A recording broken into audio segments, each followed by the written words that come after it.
and be proud of the color of your skin.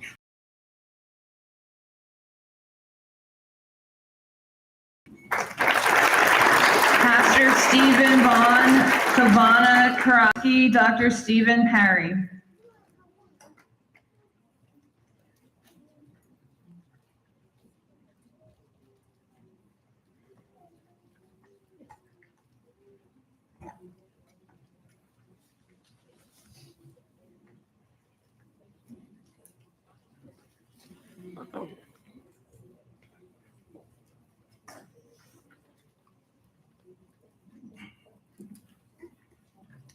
First, I'd like to thank you for allowing me to have these moments to speak. My name is Pastor Stephen Vaughn. I'm from Middletown, Connecticut. I represent the Middletown Ministerial Alliance. I also pastor a church and also have been a businessman for the past 35 years. I'm going to start with a quote that I've been believing in all my life, and I've been a part of. Some of you may have heard of Rotary. One of the 4 tenets of Rotary is the truth.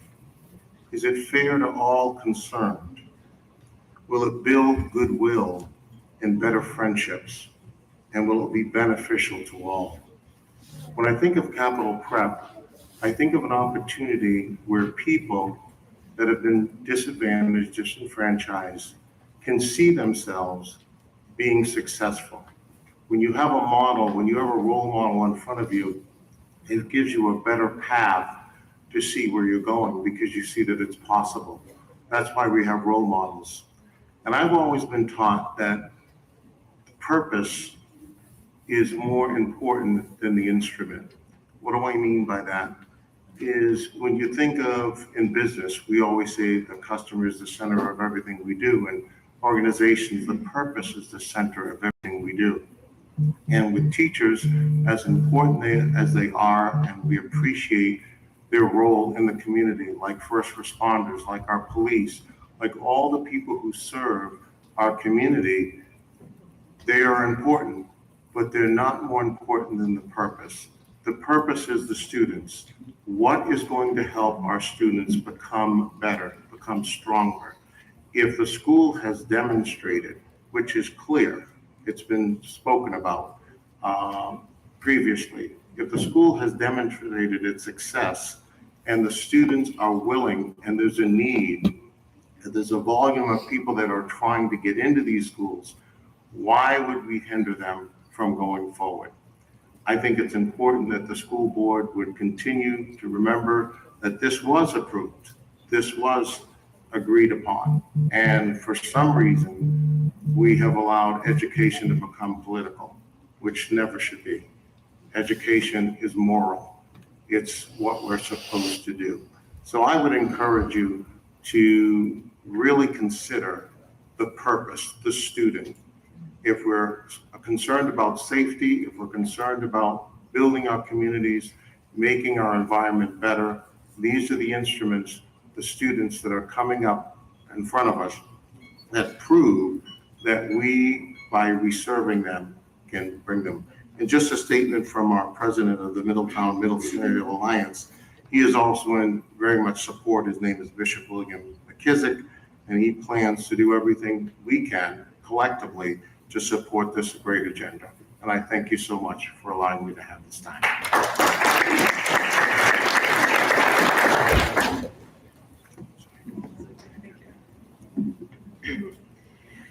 All right. Good evening, members of the board. My name is Kawana, and I'm a senior at Capital Preparatory Harbor in Bridgeport, Connecticut. I've been at Capital Prep for 5 years now, and truth be told, I came here today with a speech prepared to give to you, and I said, I'm not going to speak about myself because that would be selfish. I'm going to speak about the people in Middletown that deserve this opportunity. But for you to know what they deserve, you have to hear what I have, what Capital Prep gave me, what I've gained this past 5 years. So I can't speak for anyone else but myself, so that's what I'm going to do. I have experienced a lot these last 5 years, and I've gained a lot. I've gained information about myself, that I've never known, from teachers, illuminators, from being Perry. I've gained a full ride to college. I have gained a 4.4 GPA. I have gained trips to colleges and universities for free. I have gained 30 credits, 20 plus college credits while still in high school, which is not something that every high school student in Connecticut has. I bet that if I go over to our schools in Bridgeport, Connecticut, I bet that if I go over to Central, if I go to Harding, if I go to Bassett, they don't have what we have. And that's just the truth. So my question to you is, why can't Middletown have that? Why are the kids of Middletown, many of whom are from parents sitting here today, why can they not have a full ride? Why can they not have 4 point whatever GPAs? Why can they not have free trips to colleges and universities, which are things that they deserve? And you might think, well, she's an exception. She's sitting here in front of us, but I'm not the exception. I have 48 other students in my class who also have everything that I have. We all have scholarships. We all have college credits from Post University, from UConn, from Housatonic Community College. So no, I'm not the exception. Capital Preparatory Harvard shouldn't be the exception, and Middletown should also have this amazing opportunity that I do today. Thank you.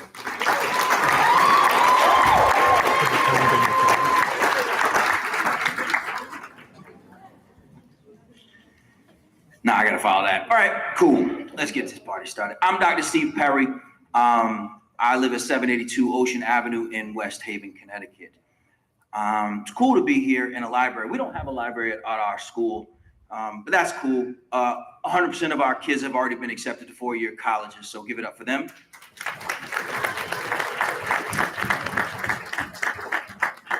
But it's also cool here to be in a library. One of my favorite short stories is Edgar Allan Poe's The Telltale Heart. It's a powerful story if you haven't heard it. It's one about knowing that you've done the wrong thing. And even if you get away with it, thump, thump, thump, thump, thump, thump, plays deep in your subconsciousness. And so what I'm asking you for today is the opportunity to be heard. I'm asking you to truly give us the opportunity to present our case. And if you were to do so, I think one of the things you'd find out is that we haven't been taken out of the budget. It wasn't that at all. In fact, it was something far more pedestrian.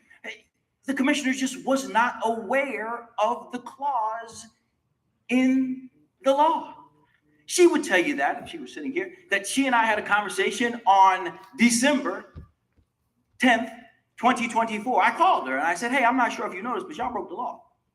She said, I've never seen that before. I said, well, that's fine. But see, if you give us a time after this to have an actual conversation about this, we can go through. We're not actually asking for the school. We've actually already been approved. And if you were to do that, then also what you might do is you might recognize that some errand comment from a former state legislator can't possibly be the reason why you keep denying schools, knowing that that's not what the law says. And you might even ask the question of your own attorney. You may say to him during that time, what role did you play in writing the letter that came from the governor? Because if in fact you had any role and you didn't cite that in this space, then at least in an academic setting, that would be problematic. We have words when you don't cite your work or cite the work.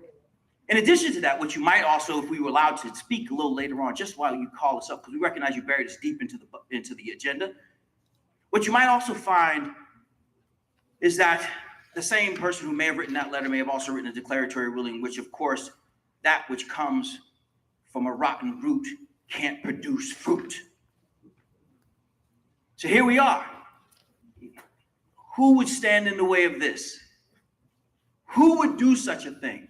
How do you explain to them when the law clearly states that the State Board of Education shall determine which school is funded first, period, end of story? That's y'all. So to that end, all I'm asking you for today, that's all we're asking for, is call us back up here. Give us the opportunity to have this conversation for real and for true. Let's put this out in front of everybody. It's already gaining public and national attention. How do you deny the school that became the #1 applicant? How do you do that? Here's the final part about the telltale heart that I find really interesting. It's not that the cops caught him. He told on himself. When you know you've done something wrong, that thump thump is in your head. I ask you, on behalf of the children and families here who've taken time off of work, driven from as far away as Danbury and further, to again beg you for a school that they all earned. All of them. Let us be heard. Let us be heard. Thump, thump. Thank you. Thomas Reyes, Steve Tracy, Amy Abbas. Thomas Reyes, Steve Tracy, Amy Abbas.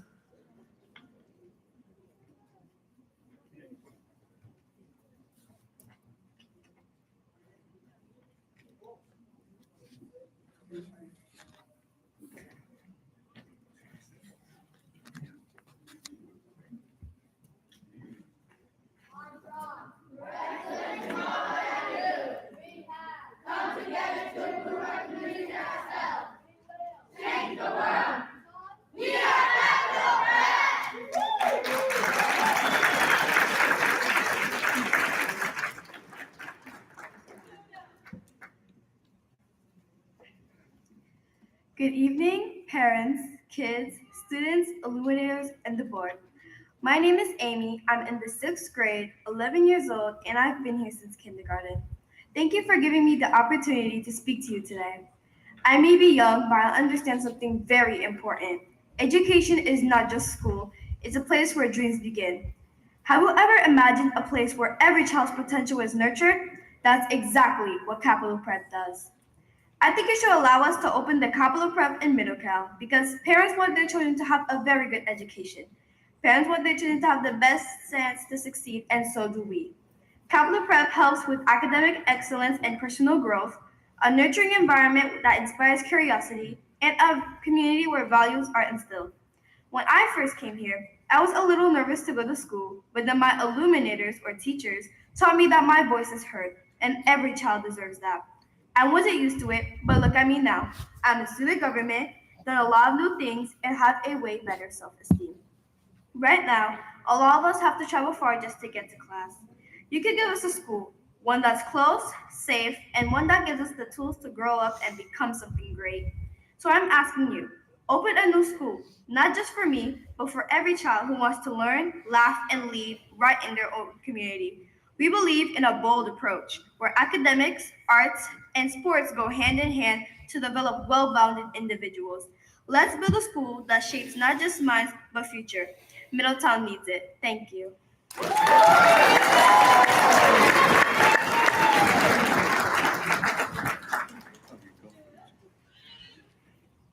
Good afternoon, good evening. My name is Tomas Reyes. I'm Executive Director with Lead for Strategic Initiatives. I'm a resident of Sandy Hook. Chair and members of the board, thank you for hearing us today. The executive branch and the State Board of Education have the power to fix the injustices that led us to being still waiting for a school to be funded. I urge you to do that and do what the students deserve, given a fair chance. I've mentored elementary students in Texas, taught junior achievement in Danbury for a decade. I mentor community college students to persist to a 4-year degree. And I've watched students flourish when adults show up with consistency and love. And that's what the Danbury Charter School leaders are offering. They're coming in prepared. They're bringing facilities that have language and project-based learning, service, athletics, and arts. These are partners who elevate the city. And let's meet their gift with respect. They're bringing something to make our city better, make our students succeed. And align their approval with funding so the Danbury children don't have to wait another year. If you look at what happened during COVID, we still haven't recovered. The children that missed the early attending in person they still haven't fully recovered.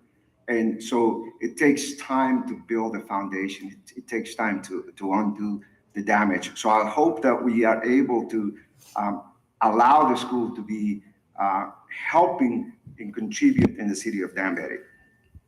Your charge is to ensure a high quality public education. And in Danbury, the majority, especially English learners and high needs students, are not meeting the standards. Approval without timely funding is a broken promise that deepens inequity. The executive branch and the Board of Education have the power to fix this injustice. I urge you to do what the students deserve and give them a fair chance.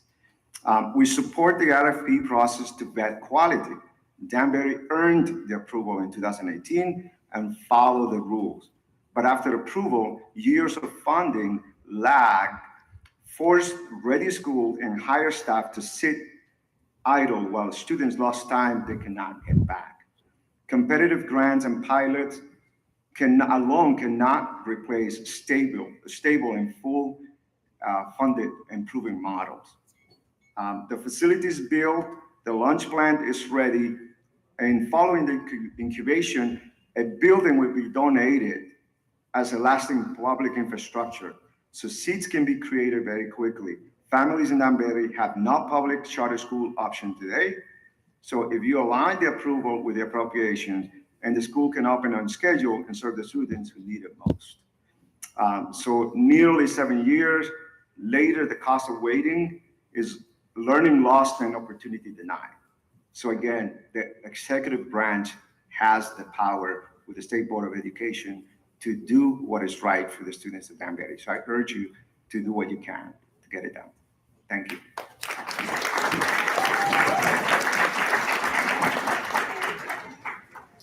Madam Chair and members of the board, Commissioner, Steve Tracy, 203 Ivy Mountain Road in Goshen. I chair the planning team for the Danbury Charter School.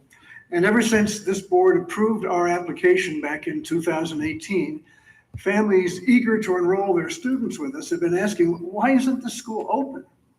What distinguishes Danbury from all the other cities in the state where public charter schools have functioned successfully for years, for decades, including some that have been funded and brought online even since your initial approval of us?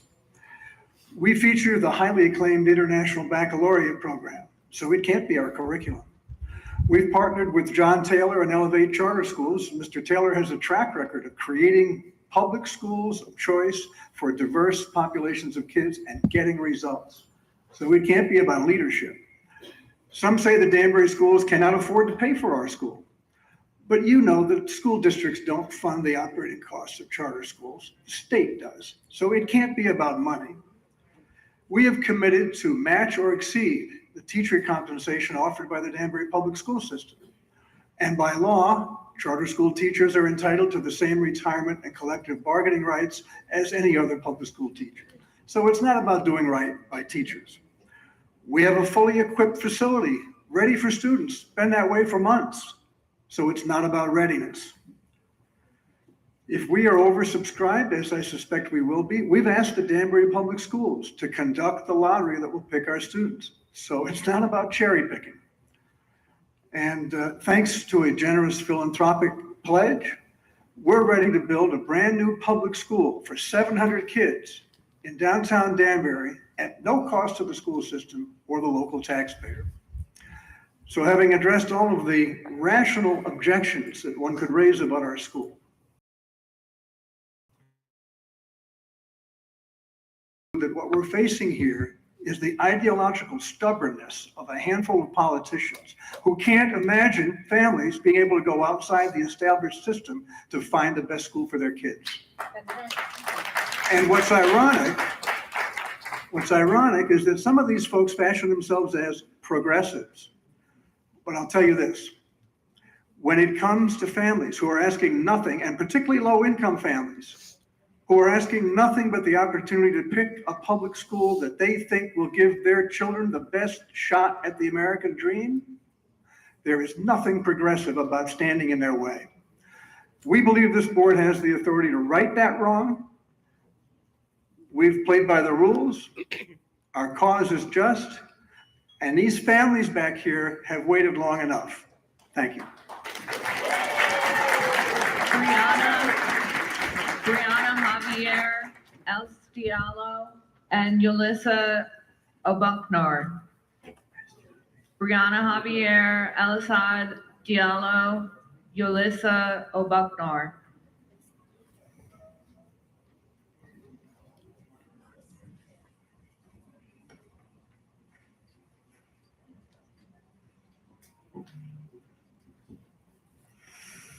Good evening. My name is Alaj Diallo and I am in the 6th grade and attend Capital Prep Harbor School in Bridgeport, Connecticut. First, I want to thank the board members for allowing me to speak today by attending a school in Bridgeport, Connecticut. At Capital Prep, I know that a school like this can help Connecticut grow. And I think people in Middletown deserve a Capital Prep in this type of education. I also know that more towns in Connecticut should be able to have a college-oriented school that can help them change the world. For example, opening a school in Middletown can help impact massive growth and shape who we help children become better. This can really impact education and how we show respect and who we really are. Capital Prep School shows massive growth, increasing knowledge and college-oriented knowledge. It's not just Middletown that we want to open a school. We want to open more schools in other towns in Connecticut. They should have better education and beneficial knowledge, which would allow the community to have massive growth in education to help students graduate. This opening could help students have better jobs, being a better leader, and having bravery. We believe that collaboration, problem solving, empathy, and knowledge should all be represented by all students. This can open the door to success. It doesn't matter what race, region, or religion you are. We are all accepted. Thank you for listening and having me here.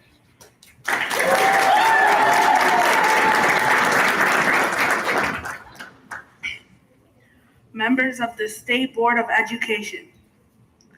My name is Yuosa Okumbor, and I am from Bridgeport, Connecticut. I want to quickly thank you all for allowing me to speak up here today about opening a new Capital Prep in Middletown. I am a Capital Prep student myself, and I can confidently say that Capital Prep has benefited me over the years I have attended. This will help This will help Middletown orient kids to college and prepare kids for the future. Why not spread this great school to underprovided kids in Middletown and change their lives? We should open this school and more Capital Prep schools, not just for Bridgeport and Connecticut, but all around the U.S. So please open this Capital Prep school so kids in Middletown can change their lives for the better.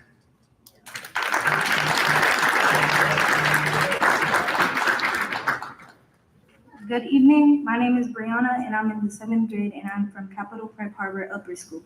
I want to thank you all for the opportunity to speak today, and I'm speaking in strong support of funding Capital Prep Middletown Charter School. I've been a student at Capital Prep for 8 years and I currently serve in student government as prefect. Being part of Capital Prep has shaped me as a student and as a leader. Through my 8 years here, I've experienced firsthand how our school challenges us academically, but also teaches us leadership, service, and responsibility. In student government, I've been able to advocate for my peers and help create a stronger school culture. These experiences have given me a voice and allowed students in Middletown to have the same opportunities I had. Funding Capital Prep Middletown would mean more families, more scholars, and more leaders being built right here in our community. When I first got to Capital Prep Lower School, I didn't know English, but with Capital Prep resources and programs, I was mastering every skill by the end of the year. I ask you today to approve the funding of Capital Prep Middletown Charter School.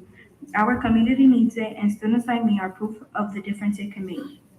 Please give more parents and scholars the chance to benefit from this education and leadership experience. Thank you. Amari Martindale, Tomas Reyes, Reverend Grace Reyes. Amari Martindale, Reverend Grace Reyes.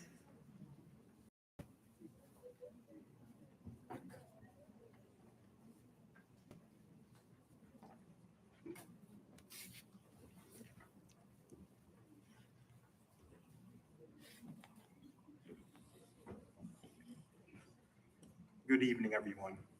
My name is Amari, and I'm a senior coming from the Upper Harbor School of Capital Prep. First and foremost, I would like to thank you all for giving me the opportunity to speak in front of you all on a topic that is clearly not only dear to me, but a plethora of us in this room. Today, I'm speaking in not only the best interest of people in this room, but for any prospective student who wishes to join our vast C-Prep family, as I stand here to advocate for a Capital Prep in Middletown. I was welcomed to the C-Prep family with open arms in my sophomore year of high school, coming all the way from a boarding school in Massachusetts. It was with these 3 ongoing years, I can positively say that this school changed my life for the best. When I first entered Capital Prep, I was honestly nothing more than a nervous wreck, to say the least. I wanted nothing to do with any social activity and honestly had no clear direction in my academics. But here at Capital Prep, I truly discovered my voice and sense of self. I became deeply embedded in a rich community full of lively people with different views and perspectives. And yet we're all united by the same goal, to pursue a 4-year education after high school. This school goes beyond academics. It's a network of illuminators and peers who invest in your potential before you even see it in yourself. Capital Prep didn't just prepare me for college like every other high school. It taught me how to open doors, not only for me. As an advocate for change, demonstrated as I went from that nervous wreck to a head of the student body here. Bringing a Capital Prep to Middletown is just about opening another school. It's about giving these Black and brown kids in Middletown an opportunity to discover the same guidance, transformation, and community I had. I thank you all for giving me the chance to speak on this topic today. I hope you all consider it.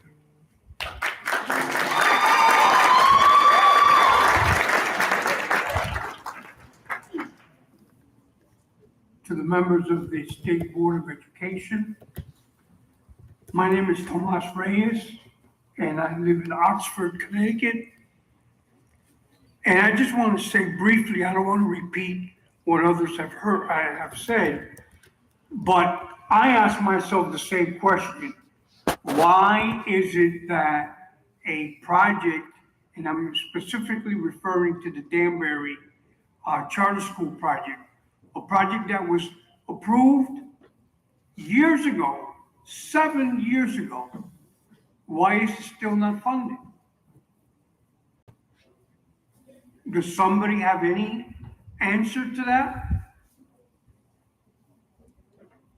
In 2018, Danbury earned the highest evaluation score after a lot of hard work, following all the rules. And as we all know, the school is not funded yet, 7 years later.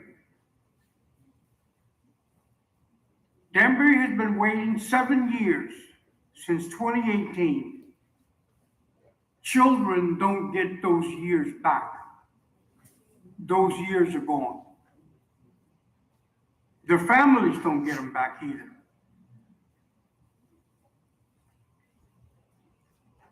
Charter schools are state schools approved and governed by the state board. They remain under the oversight of the State Board of Education. These are your schools, and we are here to plead with you that you vote to protect us and have our backs, and not allow any random politician to use us for political reasons.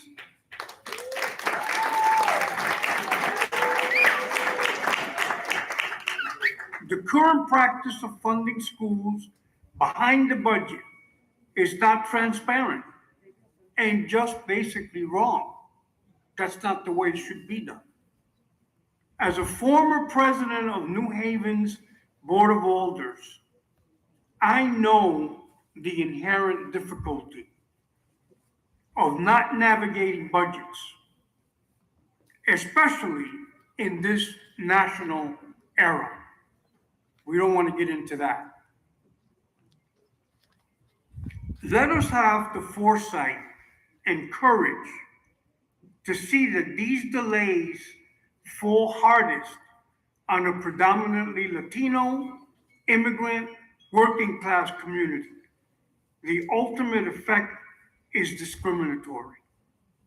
Years of testimonies, marches, signups, and partner support show ample readiness. And still, we've been ignored. All of this results in Danbury having 0 public charter schools today. Families lack any public charter option.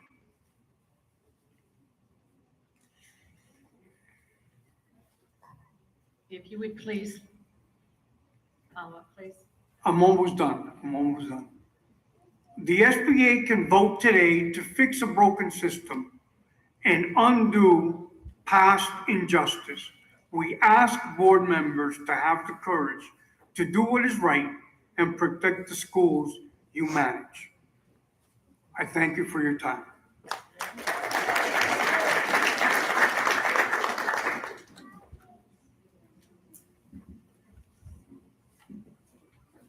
Good afternoon, members of the State Board of Education. It's a pleasure to be here to represent the interests of the charter school in Danbury. I am Reverend Grace Reyes, and I live on Autumn Ridge Road in Oxford, Connecticut. My birth city is Danbury, Connecticut. So I can speak from a place that has experienced what I felt was an equal education when I was growing up. So I come here and I am addressing the 7 years that have passed, that won't be retroactive. He wrote his speech and I wrote mine separately, believe it or not. But we come from the same mindset. And at the risk of sounding as if we wrote it together, I think it's important that I read mine because we were in separate rooms at the time, but we share the same heart for the city. It says that those 7 years will not be retroactive. These children will not be able to sit in those seats that have been emptied by nobody knows why. Nobody even knows why, because everything that the charter school board was supposed to do and did in a timely manner and worked so hard to achieve has stalled. And that's exactly why we're here today. We're here to ask you, why is it still stalled? Why are the children not benefiting from this school? And why do we have to come here and seemingly feel as if we were begging for something that we use our tax dollars to support? So that's the question I have to pose to you today.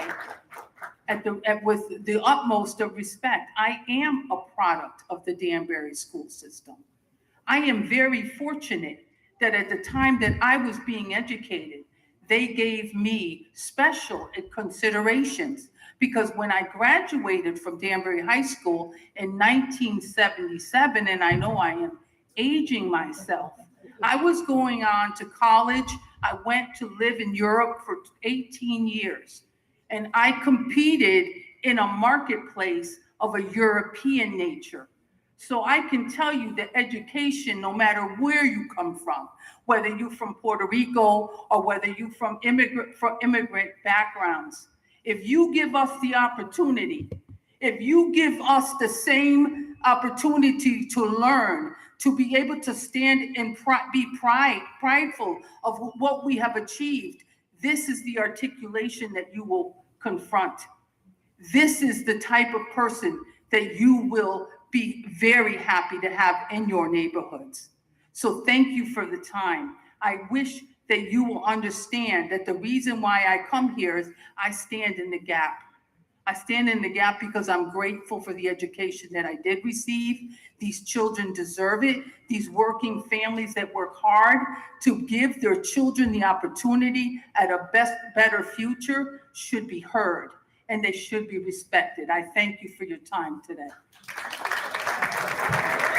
Keandra Smith, Issa Latour, Sam Abraham. Keandra Smith, Issa Latour, Sam Abraham.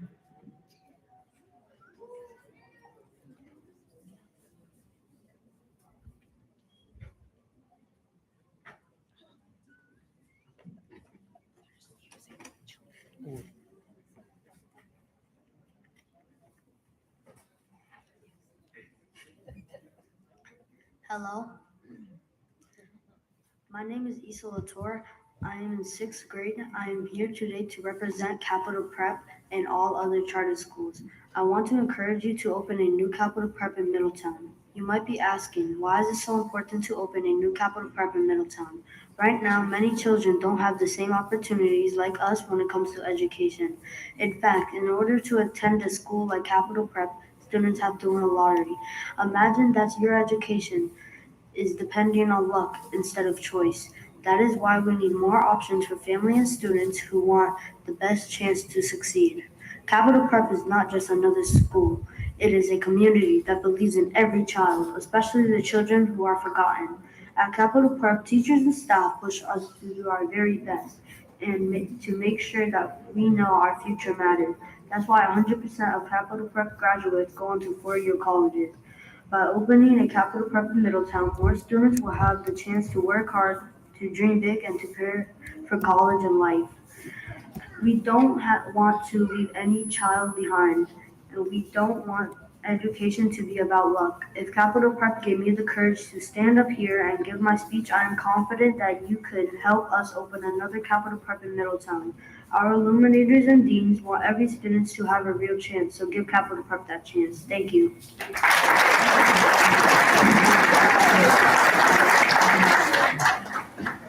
Good evening, members of the Board of Education. My name is Keandra Smith, and I'm from Bridgeport, Connecticut, and I currently attend Capital Prep. I am in the sixth grade, and I'm speaking for the right for every kid to get a good education. I'm also speaking today in support of opening Capital Prep Harbor in Middletown. The school was approved in 2023, so let's give parents, scholars, and the community what they deserve. My experience in Capital Prep has severely impacted the way I see the world and how to be a problem solver and an empathetic citizen. I'm passionate about doing good in life and excelling in everything that I do. My question to you is, will you open Capital Prep Middletown Charter School? Everyone needs a good education, and so do the people of Middletown. Thank you for having me today.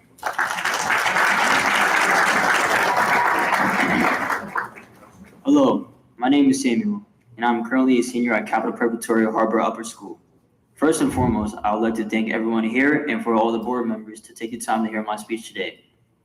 Capital Prep is a building legacy of excellence, and we continue to strive and overcome challenges in all different aspects of life, but not just through success, but through commitment and passion, because that's what Capital Prep is about. But I'm not here to talk about how many seniors have been accepted to our four-year colleges or two-year colleges and universities, or how many of our students have scored above grade level testing on state tests. While those achievements are impressive, yet meaningful, they also don't fully capture what Capital Prep is about. Since I first walked through these doors in 2018, I've experienced growth both in academics, socially, personally. Capital Prep has helped me discover confidence, perseverance, and purpose through different challenges. I've learned how to rise, lead, and become a better version of myself. But I've also learned that I have represented something bigger than myself. As a school community, Capital Prep represents agents of change. Change is that important word. As a school community, we use collaborating, problem solving, researching, empathetic citizen, and pillar of knowledge skills to conquer and come up with solutions that address specific problems in our communities, but also pushes us to move forward and build a community that can follow for us and use a voice to make real change, especially for particular communities that don't have the voice for themselves, so then we can help them become that voice for them.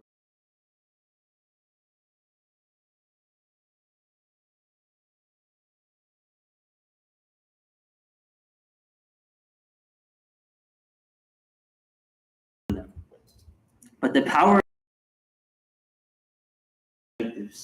as well we together and focus on what's important. Capital ultimately is to provide students that come from disadvantaged backgrounds with the opportunity to pursue an education, with the tools given to succeed in college and career. Through Capital Prep's unwavering support, has helped me earn a 4.46 GPA while having 38 college credits. And I hope to graduate from Capital Prep with a full ride scholarship.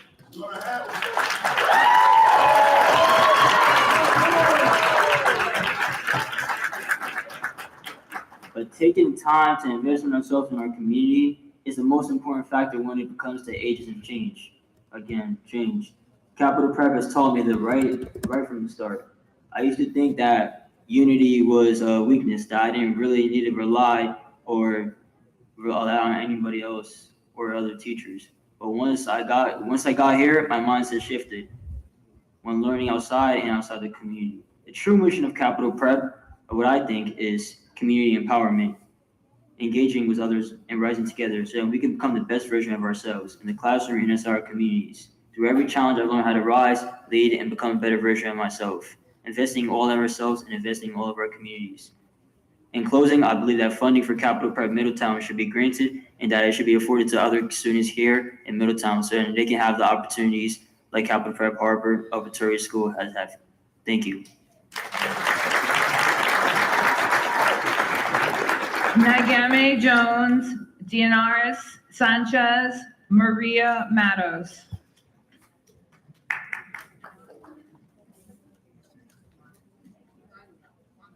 wonder how many we've gone through. 20. That's it? 5? 3 at a time. 10 shifts. Maybe more.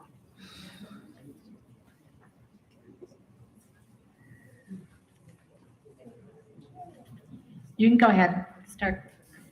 Good evening, everyone. My name is Najim, and I'm a senior at Capital Prep Harbor, and I'm here today to advocate for change, one that a Capital Prep Middleton can bring to this community.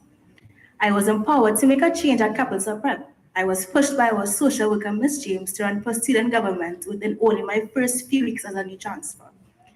In this application process, Capital Prep received the highest score in the charter application, but yet their school has not been funded, doing our potential Middletown scholars a grave injustice.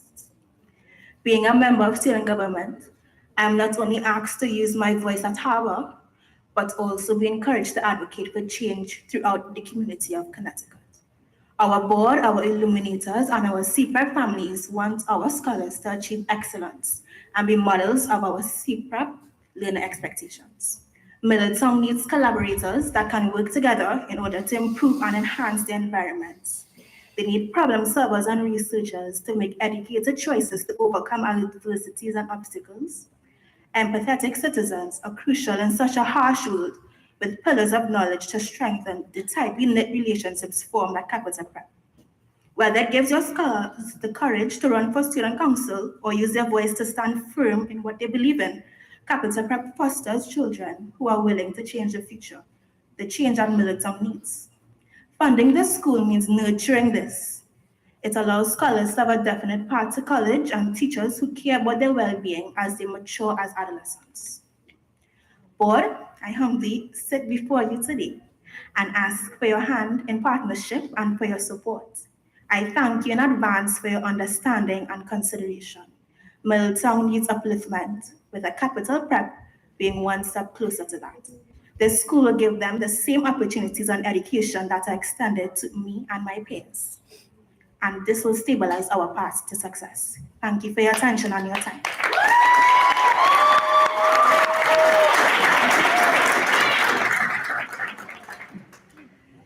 I'm the only one that can notice how these kids can read. Connecticut has a problem with reading, but they can read. This is good, and that's they're product of a charter school, and that's all we're asking here. So good evening, members of the State Board of Education. My name is Maria Matos, and I'm the Vice President and Chief Programs Officer of LEAD. I'm here tonight to speak on behalf of thousands of parents, educators, and community leaders who have stood behind one simple belief: that every child in Connecticut deserves access to a great public education, no matter the zip code. The Danbury Charter School was approved in 2018 and has now waited seven years for funding, an entire childhood for many students who were supposed to walk through those doors. Those years cannot be replaced. They're lost. In 2018, Danbury's application earned the highest evaluation score statewide. It met every standard, followed every process, and earned the trust of families, community partners, and educators. Yet, despite that, the school remains remains unfunded, leaving Danbury as the largest contingency city in Connecticut without a charter school and without a public option that reflects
Ralia Guzman.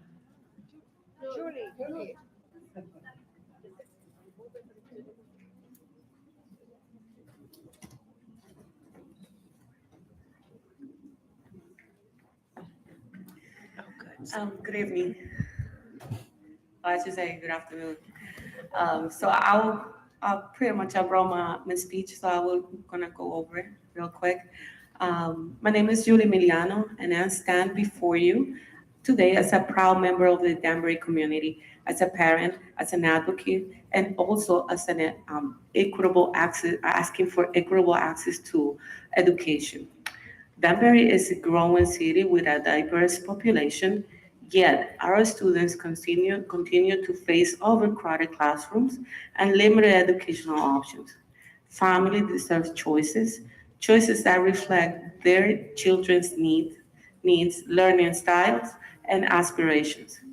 The Danbury Charter Schools represents hope for many of us. It offers an opportunity to reimagine education, one that values innovation, family engagement, and academic excellence. This isn't about competition, it's about collaboration and ensuring that every student, regardless of the background, has the chance to thrive. I urge you to listen to the voices of our community, the parents who are asking for more support, the students who are eager to learn in an environment designed to help them to succeed. Please let them to make the Danbury Charter School a reality. Let's invest in our children's future today. Thank you for your time and thank you for your commitment and education here in Denver and the state of Connecticut.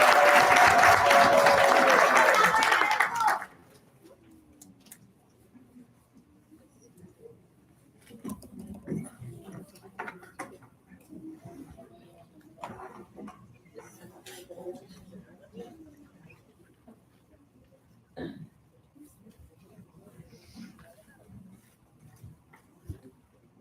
afternoon, everyone. My name is Braulio Guzman. I'm a resident of Danbury. For 7 years, our children have waited while the system failed them, overcrowded classrooms, make it near impossible to give the students the attention that they need. Funding behind the budget is wrong, not transparent, and unacceptable. Could you just move a little closer to the microphone, please? Yeah, I think it's your phone that's making the microphone. I see. That our school is not funded yet. Charter school are state schools governed by the SBE. This is your responsibility to ensure the families are not used as by politicians. Danbury has 0 charter schools and family need options. A building and lounge plan are ready. Equity and fairness demand action. Delays have fallen harder on immigrant and working class families who deserve the same opportunities as every other child in Connecticut. Board members, we ask you to have the courage to do what is right today, but to the end of the injustice, protect our schools and support our students. And I'm going to add a little bit from the bottom of my heart. We have to save the next generation. In this past 7 years, if you can only see how many bars they open in Danbury and how many liquor licenses they approve. And we've been waiting for 7 years for our school. We have rights. We have the right to educate our children. And we deserve your time, your support, and please support our children. Thank you.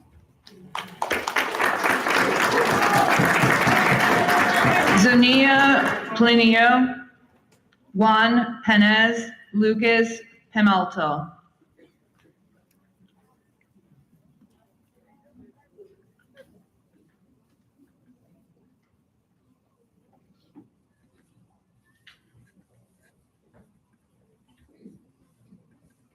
You can go ahead and get started. Okay, thank you. My name is Lucas Pimentel. I'm the CEO of LEAD. I know you're going to hear a lot of speeches and a lot of written speeches, but I really love to come here and just talk from the heart. I am a product of Danbury. I came here as an immigrant when I was 12 years old, and I was in a high school with almost 4,000 students. Nobody knew who I was, and I barely survived. I'm here by the grace of God. Once I became a teacher, because I said, I'm going to be in that school and I'm going to help my community, I couldn't get a job in my own city. So these are lived experiences. So many times they say, well, that's not me, so that's not my problem. And for 23 years, I taught in Bridgeport at a charter school.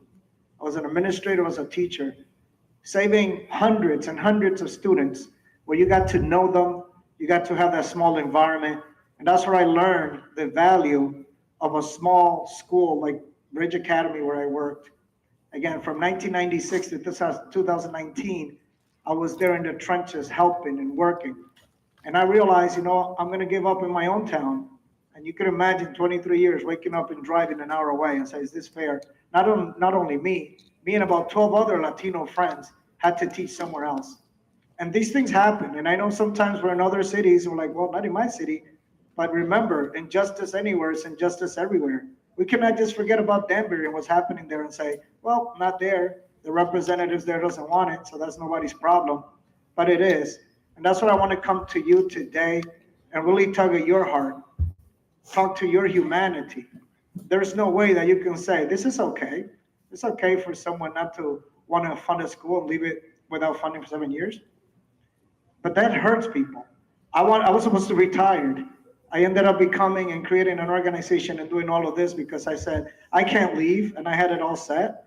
2 more years to qualify for my early retirement. I left all of that.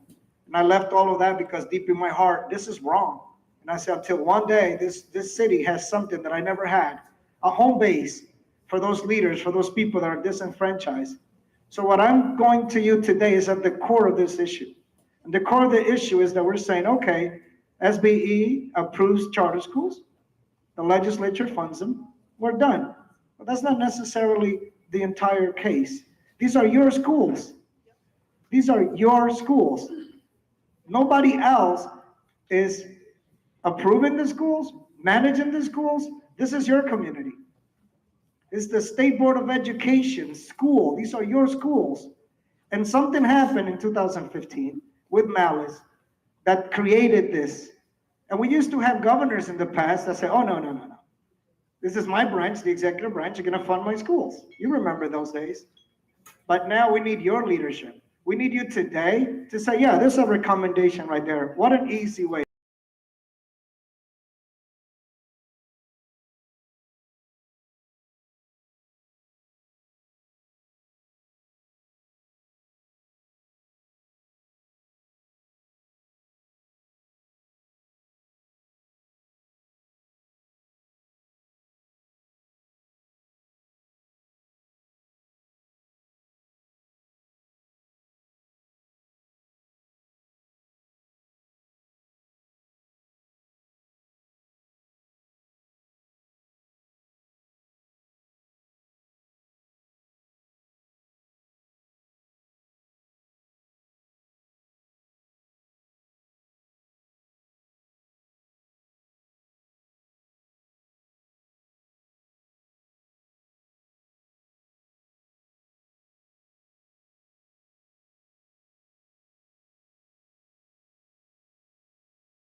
In October 3rd, I was there. We testified.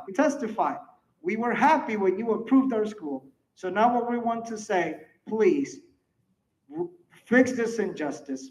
Find a way for us to be able to move on. I know it's tough, but we are asking for your leadership. We are asking for that courage. Thank you.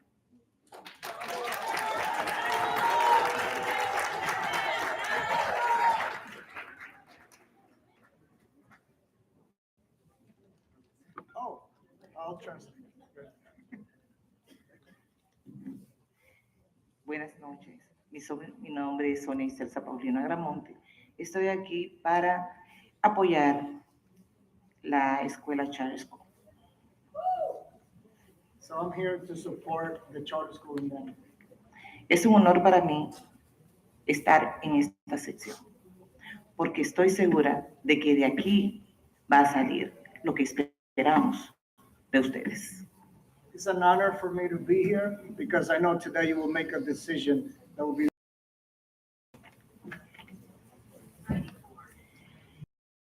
Buscar respuesta del por qué. Si ustedes aprobaron este proyecto de la Charter School, a la fecha no se ha concretado esa decisión dada por ustedes, no se ha respetado, no se ha honrado esa decisión. I'm also here to see why you haven't followed your own guidelines and why you haven't respected that decision and why you have left the school unfunded. Cuando una persona, una institución da una palabra, honra sus compromisos.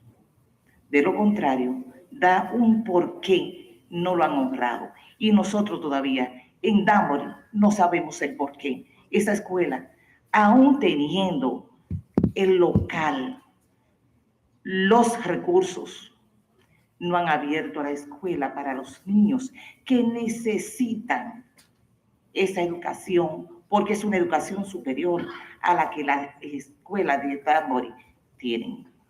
When an institution does not follow its own bylaws, when an institution leaves a school without funding, a school that has a building, a school that has everything ready, we are here to ask why. Why are this community being ignored when it is your responsibility and it is in your bylaws?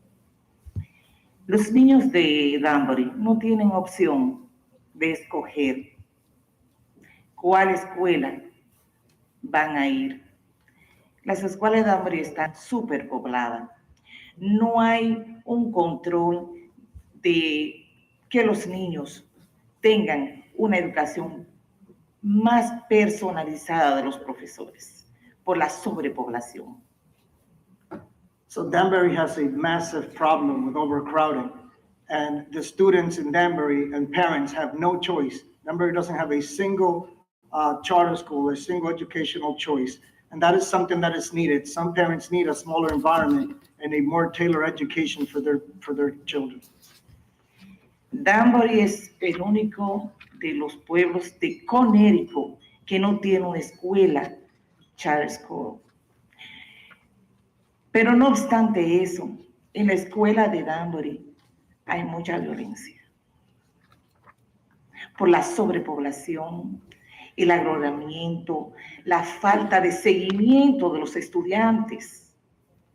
Esta escuela viene a dar un aliento, una esperanza a los padres que queremos que nuestros hijos tengan un feliz término en la educación. Por favor, den la respuesta a Danbury porque la necesitamos. So Danbury has no educational options, which has led to severe overcrowding, massive schools with sometimes there's violence of all forms with the immigrant community that is suffering. And we need to have this educational option. We need to be able to have parents and students have something that they can feel is their own. And this is something that we're here to make sure that we get from the board. Thank you. Can you state her name, please, for the record? Sonia Iselsa Paulino Gramonte.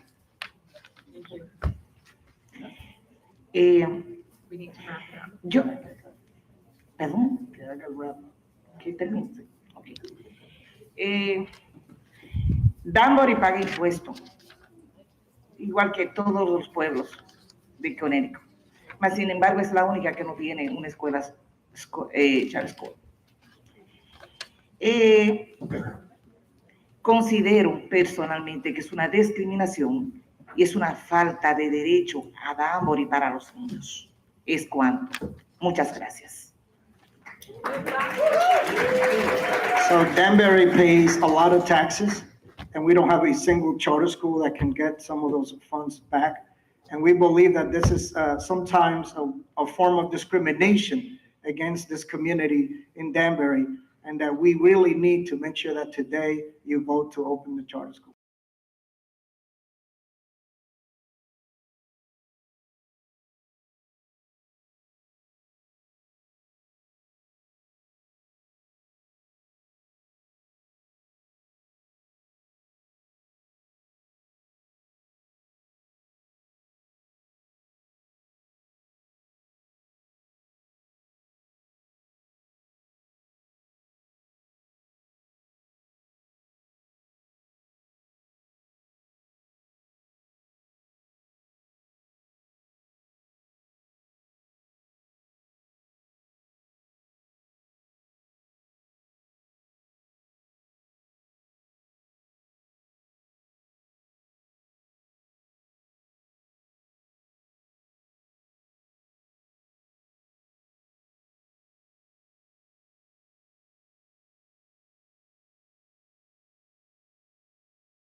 the one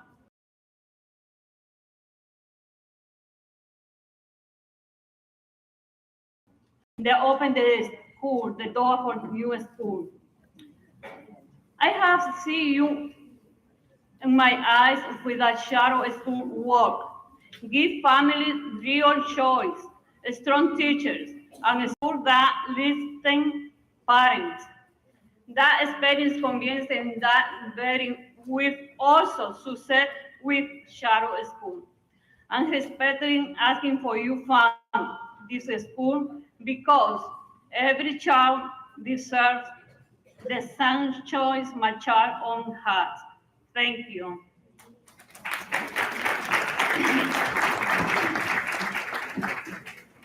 Good evening. My name is Ramona Santelices. I am the president of the Dominican American Coalition of Connecticut.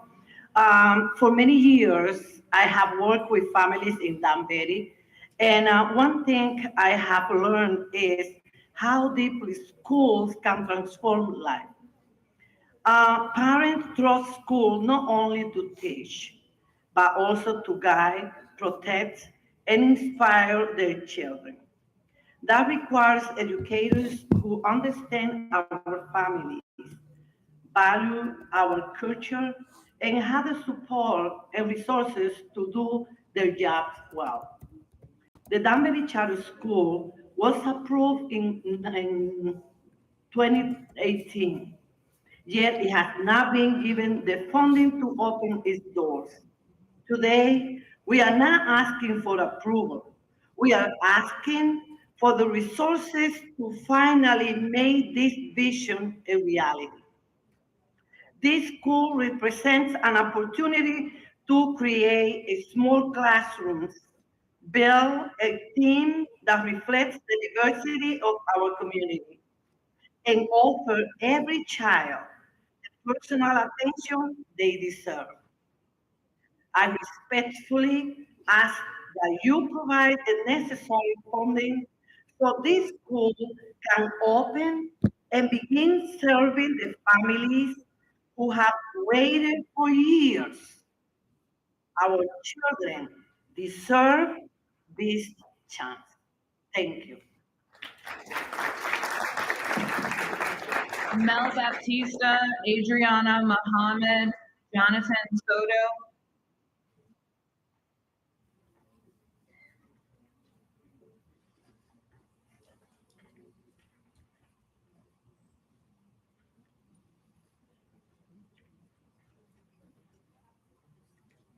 You can start.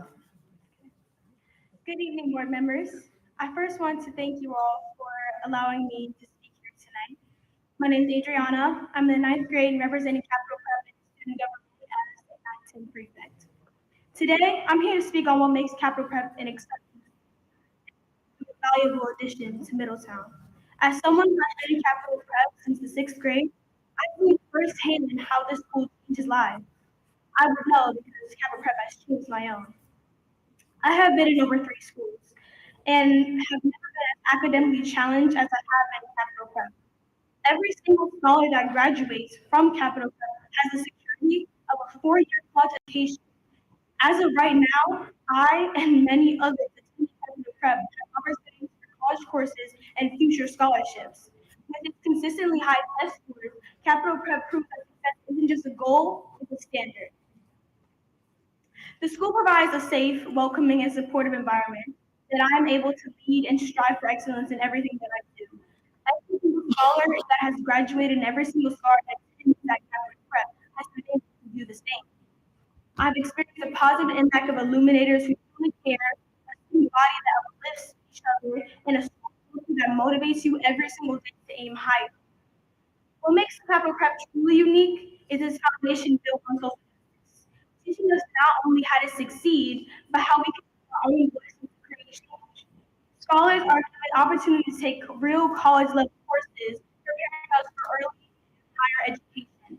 In addition, students that are interested in fields like medicine can get hands-on experience that most high school scholars don't get the opportunity to get, and giving us a head start on our careers and passions.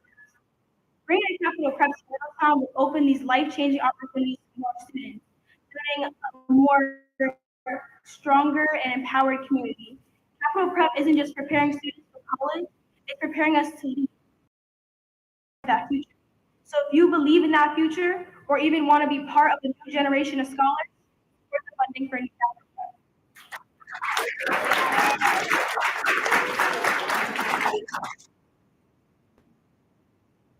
Good evening, dear members of the Education Committee. Here, representing the Dominican American Coalition of Connecticut. In my work with families and family, I often hear the same worries. Parents tell me thousands are to at the same time, they are afraid of the high cost of building new schools that fall on taxpayers.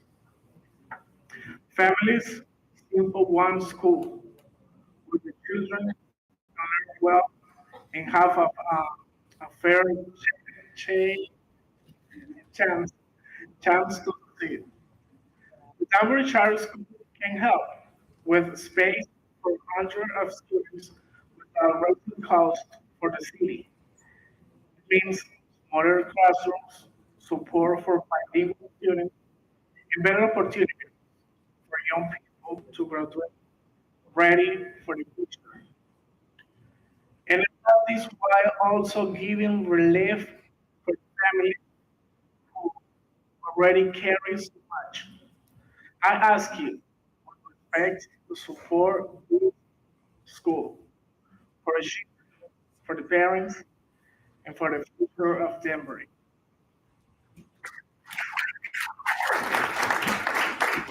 Hi, good evening. My name is Bill Batista. I have lived in Denver 21 years. I'm a mother of two children. I'm also a voice of thousands of Brazilians who have been waiting for this opportunity for a long time. We are asking to open the child school in Denver. Please, your children deserve more options and better future. In this school, we bring exact that. Please help us. Please open the child school in Denver.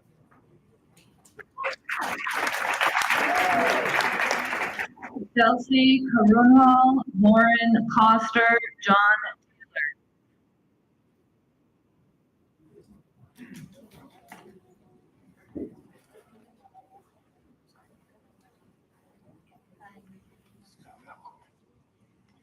Um, Good afternoon.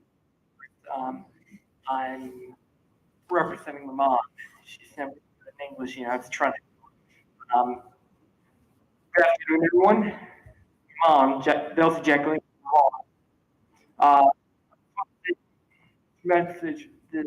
I'm a student, and today I just want to say that as a student, we need the opportunity for better education for school and family.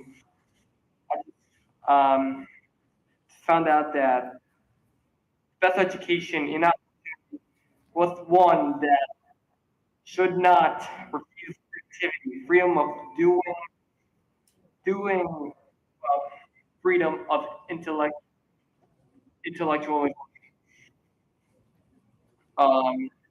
Because I believe that children should do their actions by themselves responsibility without interference of administration. Because we want young people all the way from kindergarten to last by their own way without by interference or anything. We want a future for them. I want the kids to do whatever they want. I want them to have their own responsibility. Because there's no democracy. Without no democracy, there will be no freedom. Without no freedom, there will be no rights. There was no rights, there will be no more. Thank you.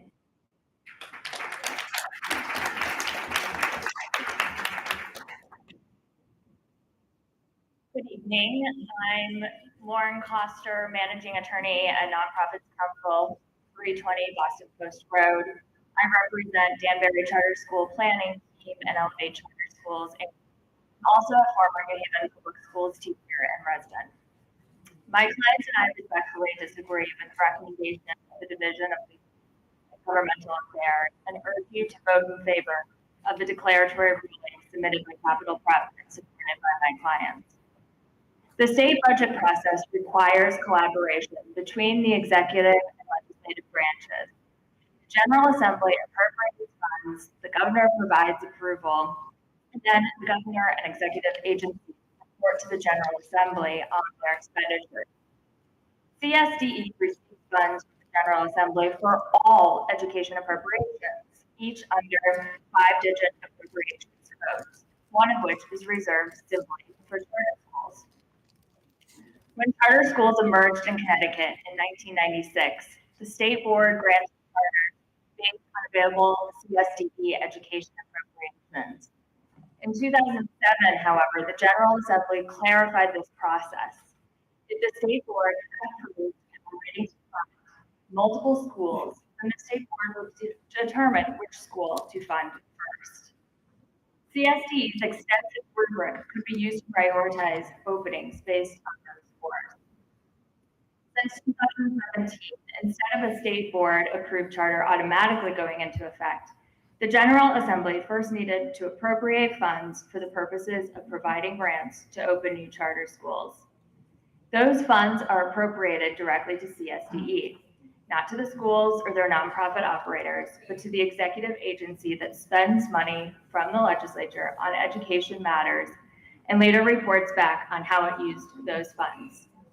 The legislature made it clear in its discussions on the floor that it was not taking away authority from the state board, but simply clarifying the existing process. Opening a new school while still funding existing schools is almost certain to require more funds than previously allocated. The General Assembly was, therefore, ensuring that enough funds existed for the opening of these new schools, not the politicized and backdoor dealing of some schools over others, but the allocation of funds for that purpose, placed in the charter school line item, such that the state board was then equipped to distribute according to their scoring process. In other words, the legislature and the executive constitutionally worked alongside one another, appropriating and then expending. 2 viable charter schools with community support, just looking behind us at our kids and our families who are here today, and exceptionally strong ratings from CSDE are stuck in a perpetual purgatory where they have initial approval, but nonsensically no path towards ever receiving their charter, unless the state board asserts its proper role and authority in this process. We ask you to do so today by voting in favor of the declaratory rulings before you. Thank you. John is an idiot. My name is, John Taylor. I am the CEO of Elevate Charter Schools, the management company for the Danbury Charter School. We signed on to the petition with Capital Prep of Middletown because we're in agreement that the State Department of Education has a very clear and transparent ranking process, and that process should be the one that informs to legislators which schools should be approved and in what order. And we recognize now that we're not in agreement as to how that law is being interpreted. I go on my way to say it's kind of strange for me sitting up here because I was the founding principal of Booker T. Washington Academy, and the State Department of Ed has been so right on so many occasions in my 12 years of experience in the state of Connecticut. But on this particular one, my biggest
Good evening, Vice Chair Benham, Commissioner, and board members.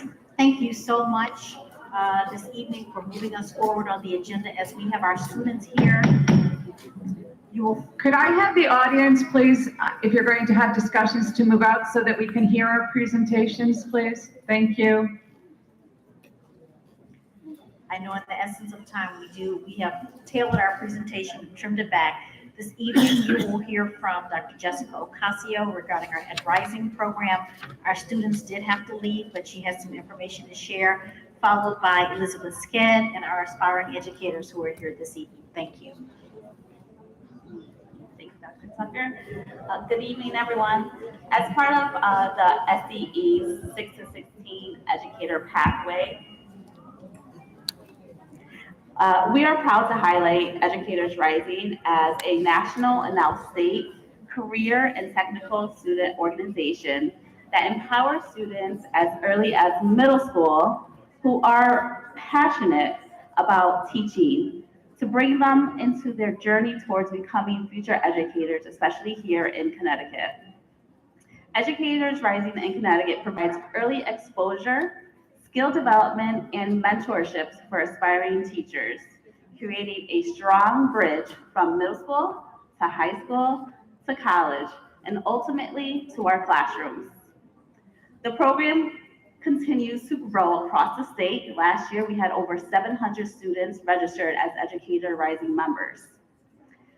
This program is inspiring students to see education not just as a profession, but as a calling. We did have Haley, who is an Educator Rising student. She is a state cabinet member, but she is also an Educator Rising national cabinet member as well. We're so proud of her to make it to that level. Furthermore, I'm honored to introduce Dr. John Ramos, interim CEO of Educators Rising and PDK, and a former Connecticut superintendent with us to highlight Educators Rising. Through Educators Rising, our students are able to participate in several programs. This past summer, they participated in a summer leadership program at Central Connecticut State University, where they learned all about the parliamentary procedures. So they would be able to sit right into these meetings and follow along with Roger's rules. They were provided training with Adrian Stratton, provided literature to take back with them, so that way when our cabinet members have their meetings, they're following the proper procedures for holding that meeting. They also have opportunities to have clinical experiences in their neighborhood schools, and they also have opportunity to discuss and have conversations all about education and policies impacting education with our state legislators at the Capitol. We are also incredibly proud of the collaborative work that we have going on between CEA's Aspiring Educators Program and Ed Rising. Together, they're building intentional connections between college students preparing to enter the profession of education and our high school students who are just beginning to explore their passion for teaching. So here with me, we have our aspiring educators. We have Hannah Spinner, who is the state chair for Aspiring Educators, and we have Rebecca Singleton, vice chair with us, and their advisor from CEA, Elizabeth Sked. So this is a partnership that is just a powerful example of how we can strengthen, sustain the educator pipeline from grades 6 through 16, just to ensure that every student in Connecticut has access to diverse, well-prepared, and inspiring teachers. And I'm going to pass it over to our aspiring educators.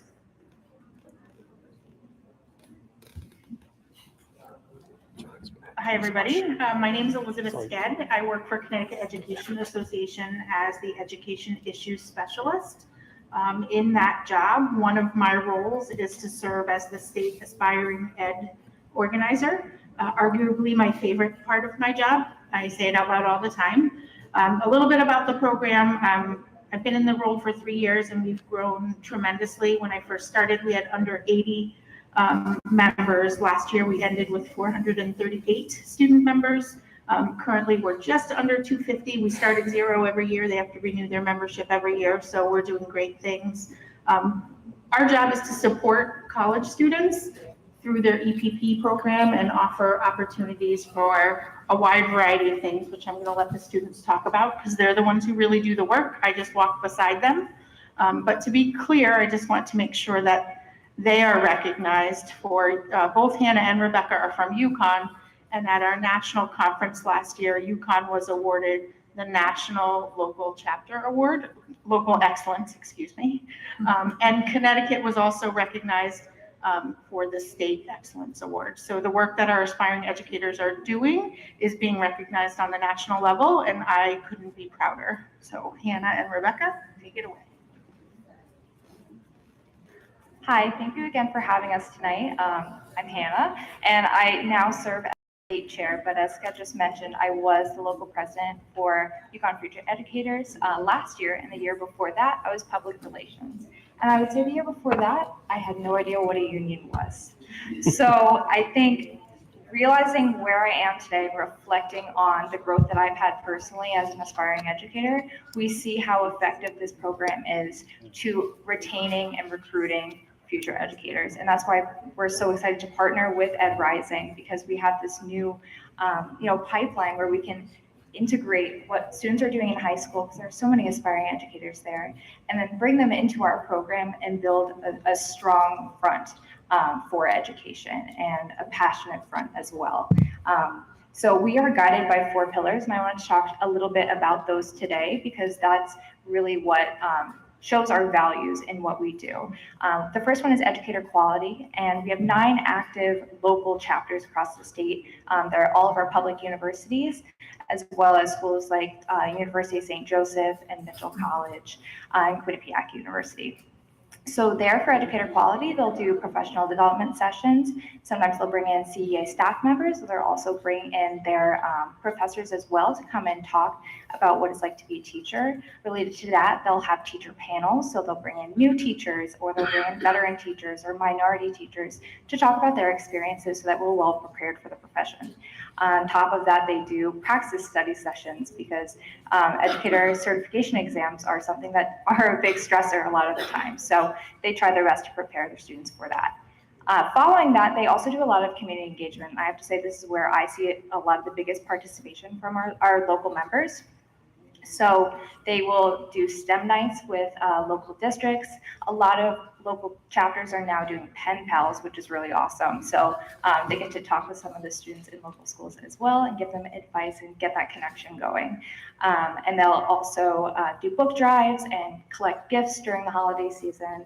And it's wonderful. And that way we also partner with CEA's charitable arm, which is the Connecticut Education Foundation. And they run an annual program, Holiday Bear, and they sponsored over 800 students. And the local chapters will take at least one student most of the time and wrap gifts for them. As for racial and social justice, this is something that we're looking to do more of, but I know Southern Connecticut State University, for example, brings in their American Sign Language Club, their ASL club, to come and integrate those skills into our aspiring educators repertoire. On top of that, we talk about multicultural literature and the issues facing special education students today, and how we can make school funding more equitable in Connecticut. And last but not least, we did a lot of this work last year, is political action. And I say we did a lot of this work because it was both at a local and a statewide level. Locally, we were able to give every chapter a puzzle piece from some grant funding that we received from the National Education Association. And each chapter got to talk about what their legislative priorities were. And they had all their participants, and over 130 aspiring educators across the state got to take part of this, and with their local chapter. And then we put all those pieces together to form an 8-foot by 8-foot puzzle piece display that represented our views and what we wanted legislators to see towards the end of the session as they prioritize their voting right before May hit. So that was unveiled at the state capitol, and it was left there for a couple of days for legislators to see. So it was a really impactful and empowering project. And we see now in planning for this year that a lot of those active chapters are doing even more of this work, are looking forward to applying for CREATE grants. So we're going to be talking about that a lot, but they are really feeling empowered. And I think that's the thing I want you to take away from this, is that these programs are so critical to the teacher recruitment and retention issues that we're seeing in Connecticut and across the nation as a whole. So when we foster these, we're able to foster a better future for our teachers.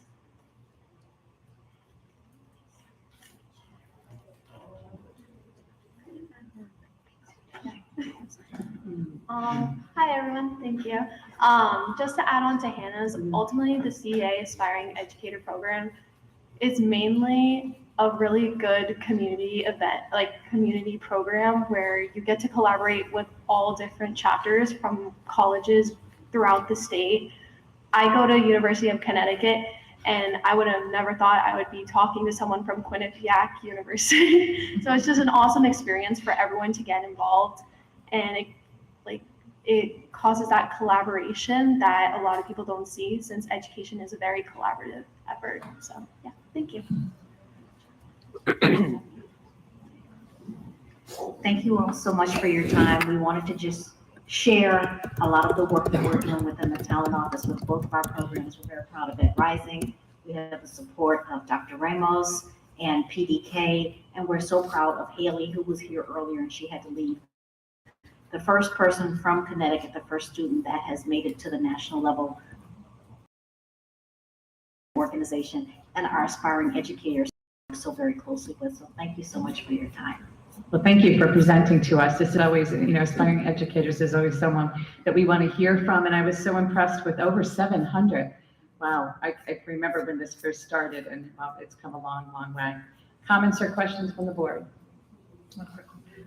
I just want to publicly say that I know from personal experience, because the National Aspiring Ed Conference happens right before the NEA Representative Assembly, and Connecticut's Aspiring Ed program is the envy of the rest of the country. So good job with the work that you're doing. I wish something like that existed back when I was in an EPP. Keep doing great things for our state and for your peers. We really see the benefits of it, so thank you. I just wanted to add my voice of thanks as well for the work that you're doing, and thank you for hanging in with us this evening. One of the things, going to my report, which will be shortened at some point, but I just wanted to, one of the focus areas that we're continuing to work on is expanding our educator workforce. And this is exactly the kinds of things in the partnership. Dr. Ramos, and some of you that don't know, that was also Deputy Commissioner of the agency at some point in time, but really just appreciate the union and the department and PDK, just the organizations working together collaboratively. We're always proud that Connecticut is a leader in this space. So thank you for all the work that you're doing, and we welcome you to education.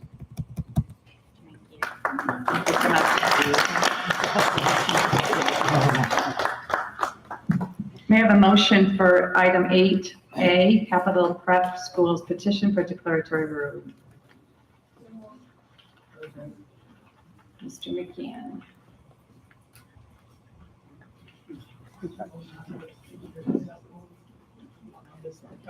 Thank you. I didn't have time to speak, so I dropped off my comments.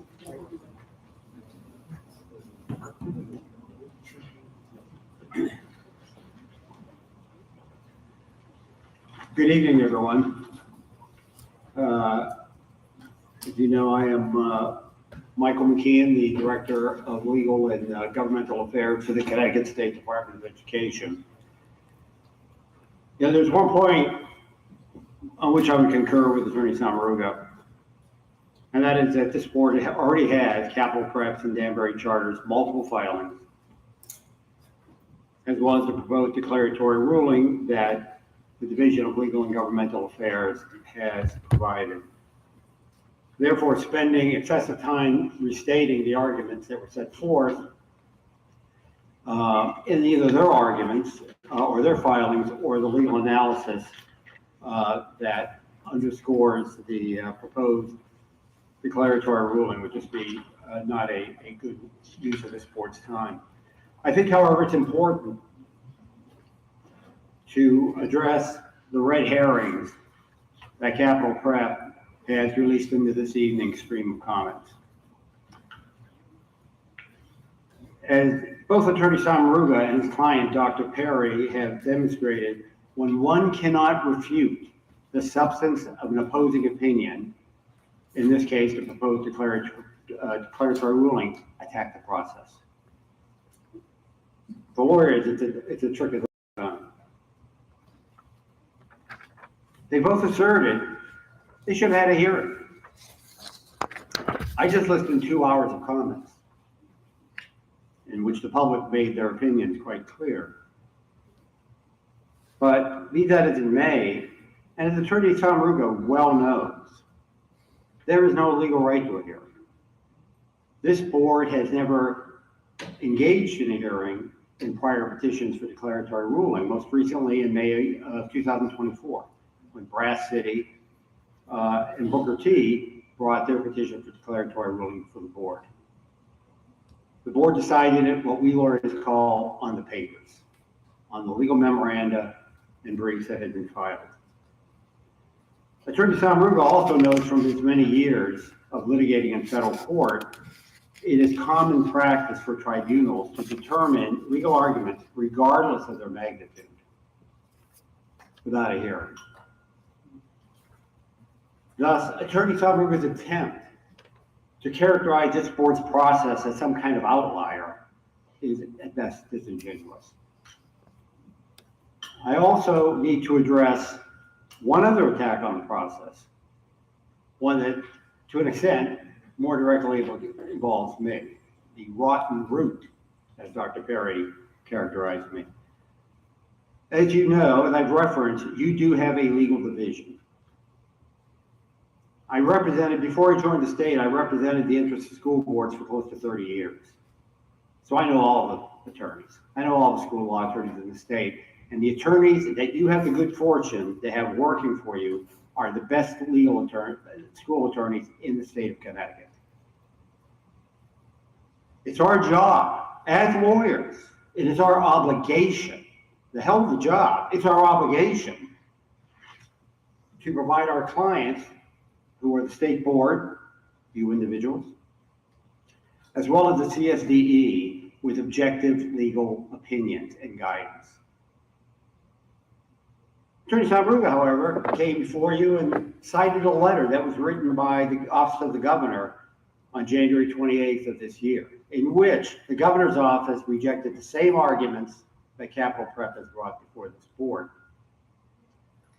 And he stated that, well, given that, essentially, I kowtowed, or the division kowtowed, because that's what the governor's office wanted. So I violated my obligation to provide you with objective legal analysis.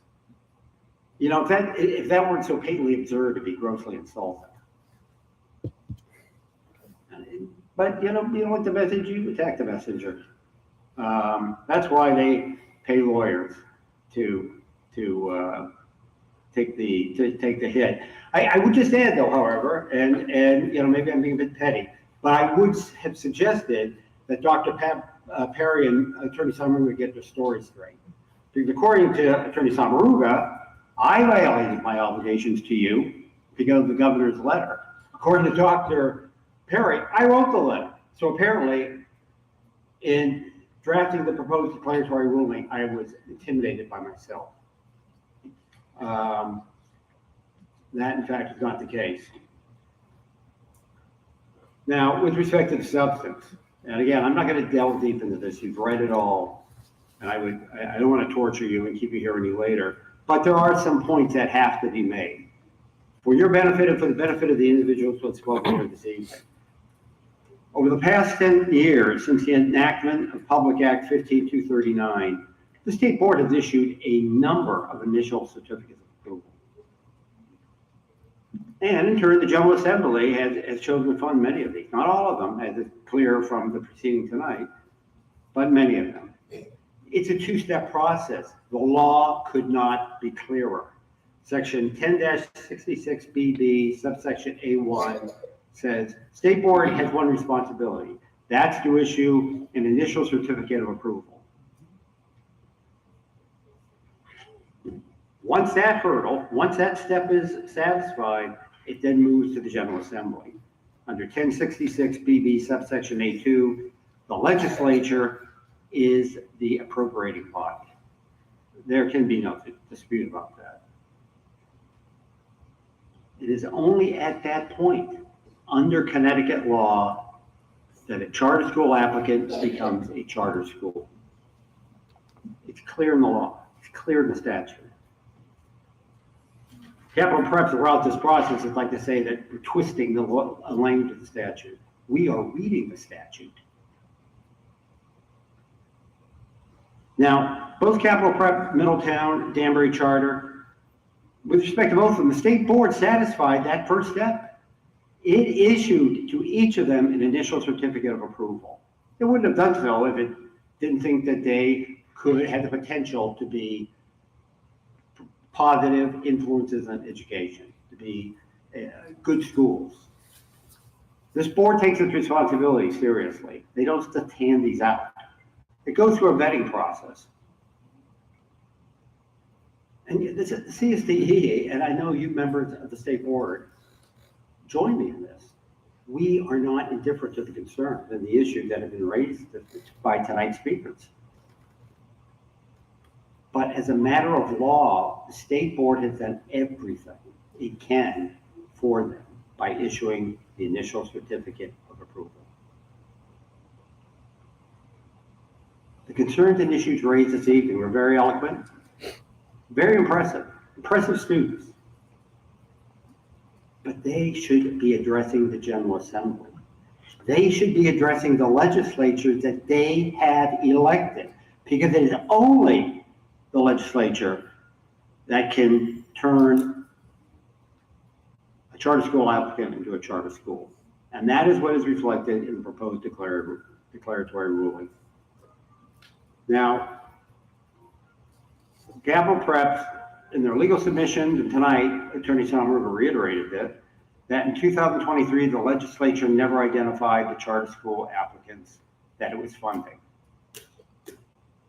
Somehow they just gave money, untethered to any specific school. Now, the board members, having read the proposed declaratory ruling, know that that's simply not true. On June 5th, 2023, on the House of Representatives floor, Representative Nuccio notes it's a $7 million reduction in year 2 for charter schools. Representative Walker, who is the co-chair of the Appropriations Committee, which is significant, states that is the removal of the funding for the Middletown school. Representative Nuccio says, okay, so Middletown is then out now. And the Speaker of the House, Matthew Ritter, stated, Representative Walker, can you clarify that it was in Middletown? Representative Walker responded succinctly, yes. I don't think the legislative intent could have been any clearer than that. And this was then reflected when the Office of Fiscal Analysis laid out where the monies were to go to. It expressly stated 2 charter schools, neither of which are Capital Prep Middletown, neither of which are located in Middletown. Now, they say, however, that despite what the law says, despite what the legislator said, you should fund. Ignore the proposed declaratory ruling and say, hey, we're going to fund, that you should have funded. As we noted in the proposed declaratory ruling, had you done so, you would be in direct violation of Section 4-97 of the Connecticut General Statutes. And that statute speaks not just to agencies, it speaks to board members and commissioners and individuals employed by these agencies.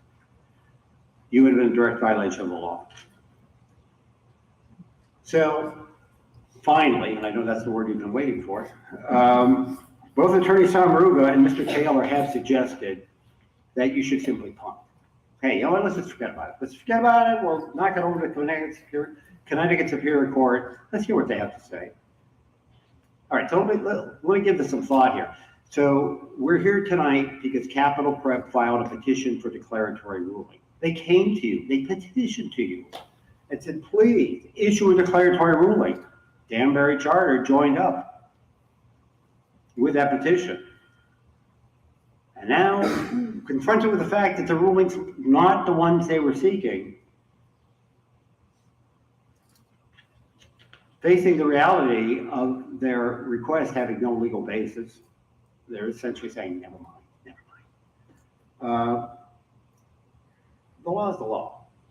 It's as simple as that. As such, and as the proposed declaratory ruling is predicated solely on the law, it is the CSDE's strong recommendation that you at the state board recognize that law and vote to issue the proposed declaratory ruling that is before you. Thank you.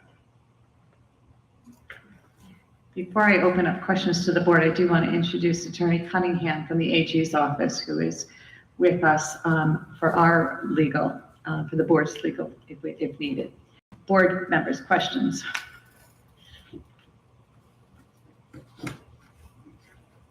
I have a question. Sorry, I don't know if this mic, as usual, I don't know if my mic is on. Thank you. Yeah.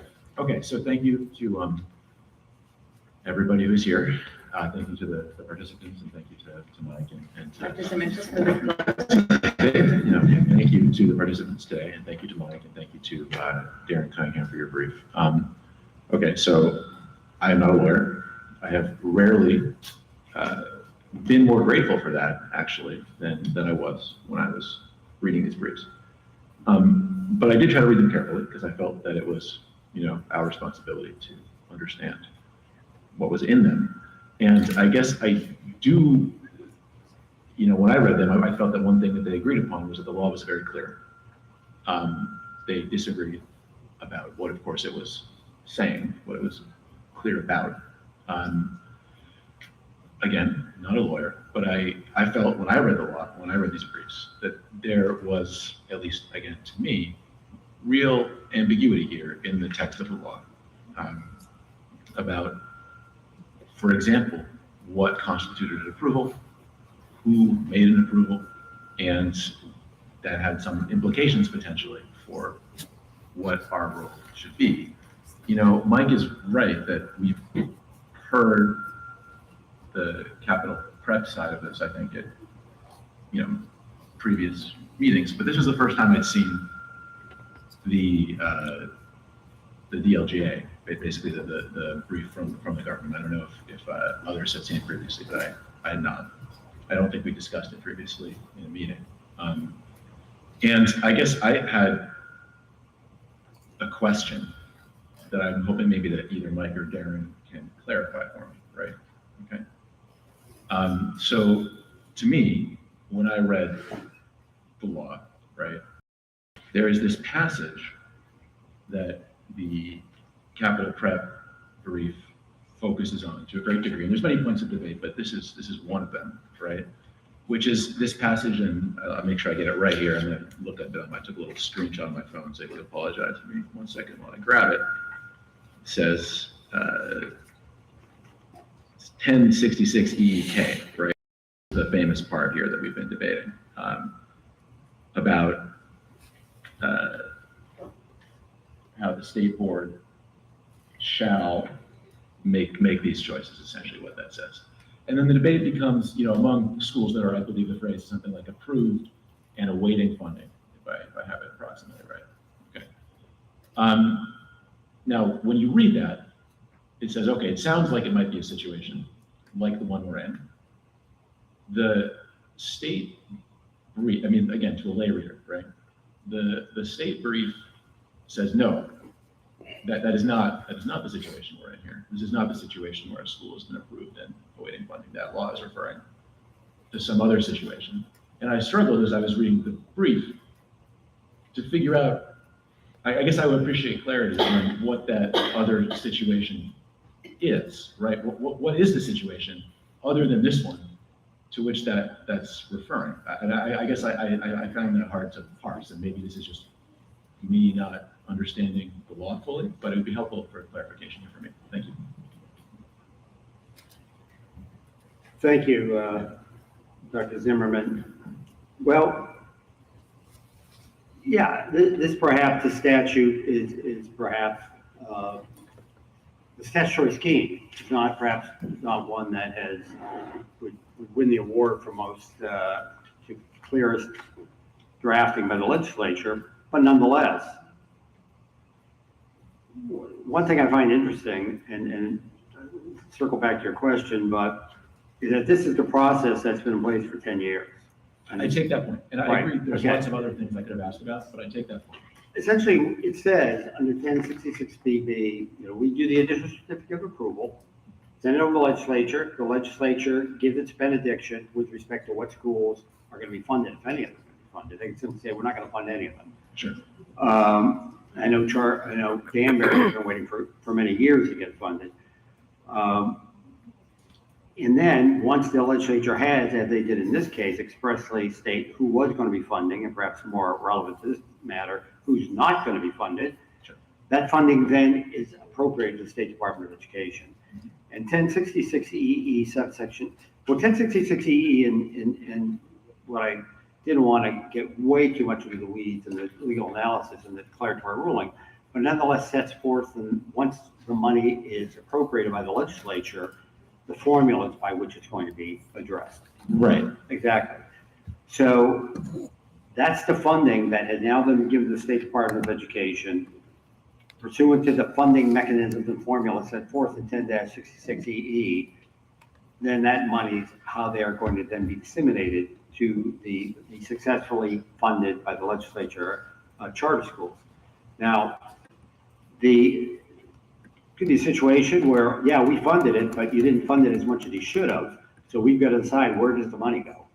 How do we do that? We can't flip a coin. We can't say, geez, we got to come up with some kind of idea. So there's certain criteria set forth in 1066EEK as to what steps we have to follow with respect to determining how the money that has been appropriated to us by the legislature, how we are then going to turn around and allocate it to these charter schools.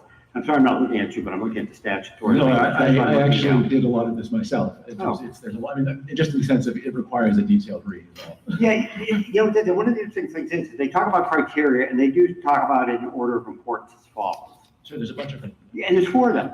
But the 4th one, it's funny, it's the least important of the 4, in terms of statutory language, but it says whether the applicant has plans concerning the preparedness of facilities, staffing, and outreach to students. So it's applicants can't advertise themselves as charter schools until they've gotten funding from the legislature. So once they get the funding, then it's suddenly like, okay, all right, we're getting the money. It's going to get appropriated to the State Department of Education. We can now advertise at the charter school. We can now go out and try to get students. We can now get a facility up and running. We can do all these things. So there is this, it's not like, boom, we got the money, we got students, we're teaching. So there is a process, and we have to figure out these formulas in determining the money that we have, how are we going to fund it? Well, okay, with this school, we think they've got a good program in place. The quality of the proposed program, we know they've done a good job before. This is not their first rodeo. They've done a good job before. It's a school district with a demonstrated need, urban districts such as New Haven, Newark, Stamford, what have you. And then where are they in terms of getting their school, the actual physical facility and employees up and running?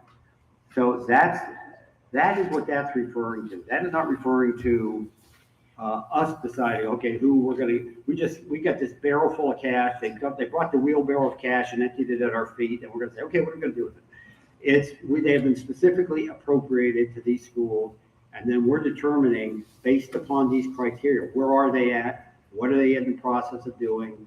Does it look like they're ramping up? And that's how we decide where the money is going to be appropriated. So this would be a scenario where the legislature has appropriated the funding. Yeah. But that money has not made its way to the schools at the same time as one another? No, the money is not appropriated directly to the schools, it's appropriated to us, to the State Department of Education. So the money comes to us. To us. I guess, has that ever happened? No, the legislature, since 2015, the legislature specifically fund specific schools as they did here. And then that money that they've appropriated is provided to the, now as an English major. But nonetheless, my understanding is that it's appropriated to us at the State Department of Education. And then we now have these charter schools who finally are approved. And then it's the process of ramping them up. And we're taking that money and allocating where the money's going to go. Okay, so just to push this a little bit farther, because I actually still feel like I'd like a little bit of clarity here. Capital prep for a bunch of this in the letter from the other day was that actually when we fund these charter schools from appropriations, if I'm using the vocabulary correctly, it's also set out elsewhere in the statute, like we're supposed to give them certain amounts of money at certain times. So what would be, I guess I guess I see the real ambiguity how this is written down, and there are points that you guys made in the brief that I think are strong. This is one where I'm still struggling to see what this means, other than, I'm still struggling to envision that case where this happened. And I guess I'm curious how we know about what the intent was, really. What the intent is, we are funding, we got 3 applicants, we're funding 2 of them. The third one's out. In this case, it was capital prep. I really don't know, when Danbury Charter came up, who else, I might not even be with the department, then I don't know, but who else was up for funding at that point? But they said, these are the 2 schools. This money is for these 2 schools. Sorry. Now, there is a formula in 1066EE. Again, there's formula that's predicated in part upon how many students you're gonna have, whether it's students with disabilities.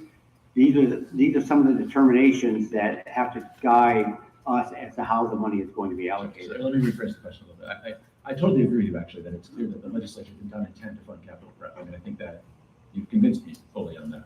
I guess my question is more, there's some argument in the state's legal brief about what the intent of this overall section of the law was, and the argument is the intent was to allow, when the law was initially passed, to allow the legislature to fund individual schools, right? Yeah, I think the bottom line, and this is, probably simplifying it too much, but I think the bottom line is, okay, let's just take hypothetical numbers. Legislature has approved $10 million, $5 million, or $10 million is going to fund school X and school Y.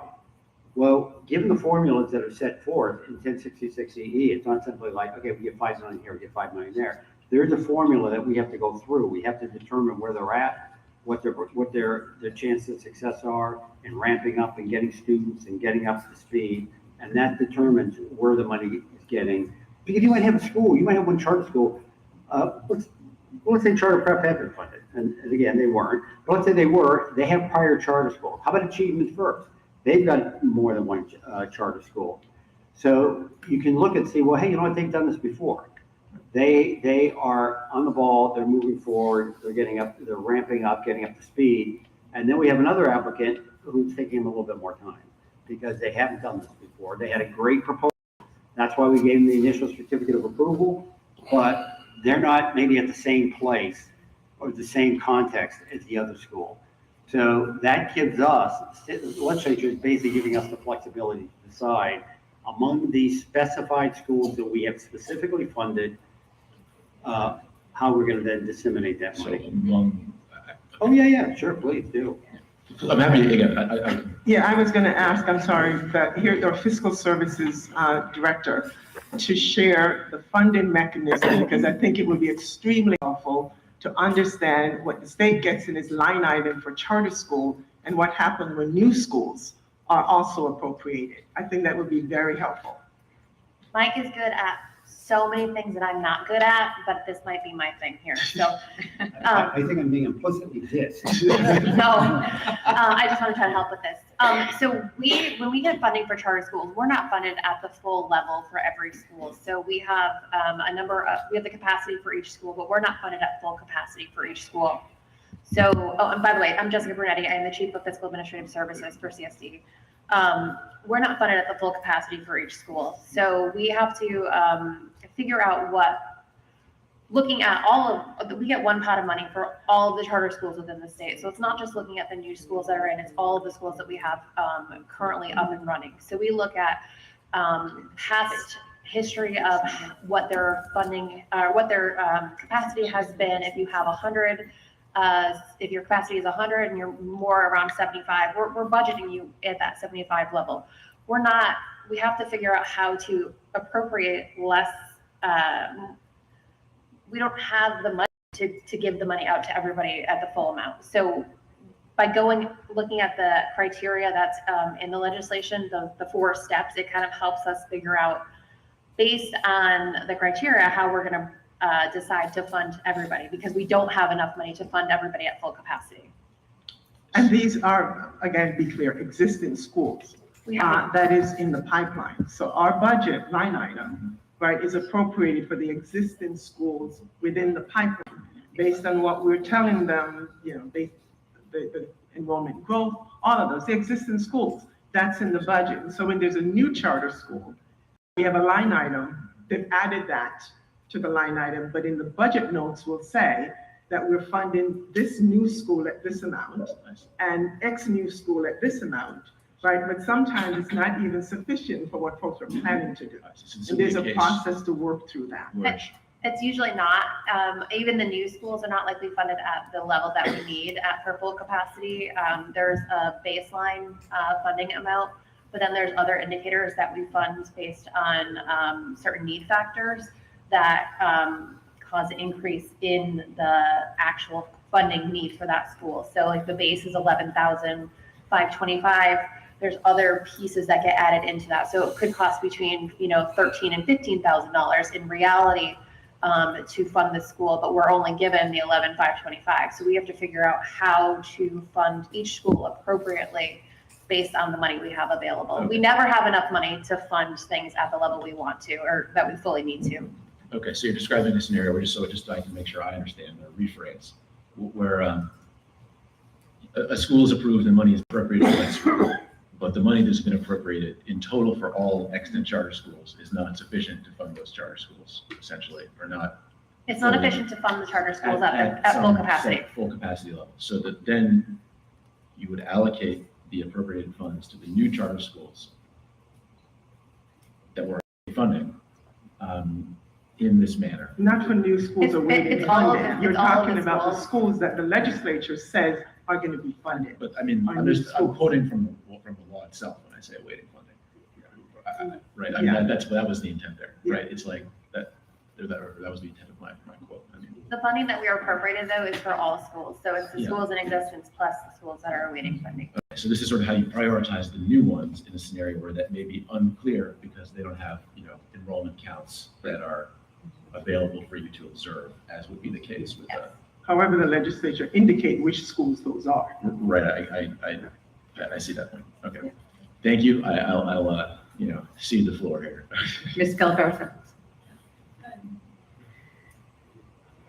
First of all, I really appreciate the public comment at this meeting and at prior meetings. This meeting was just very moving to hear from so many. It raises a question in my mind, which may not be appropriate for conversation or discussion at this meeting.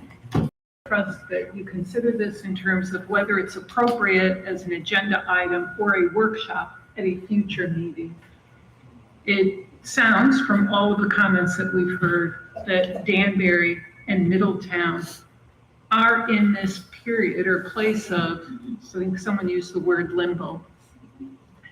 And I would be curious, and again, at another meeting or a workshop, to have a better understanding as to what happens to them.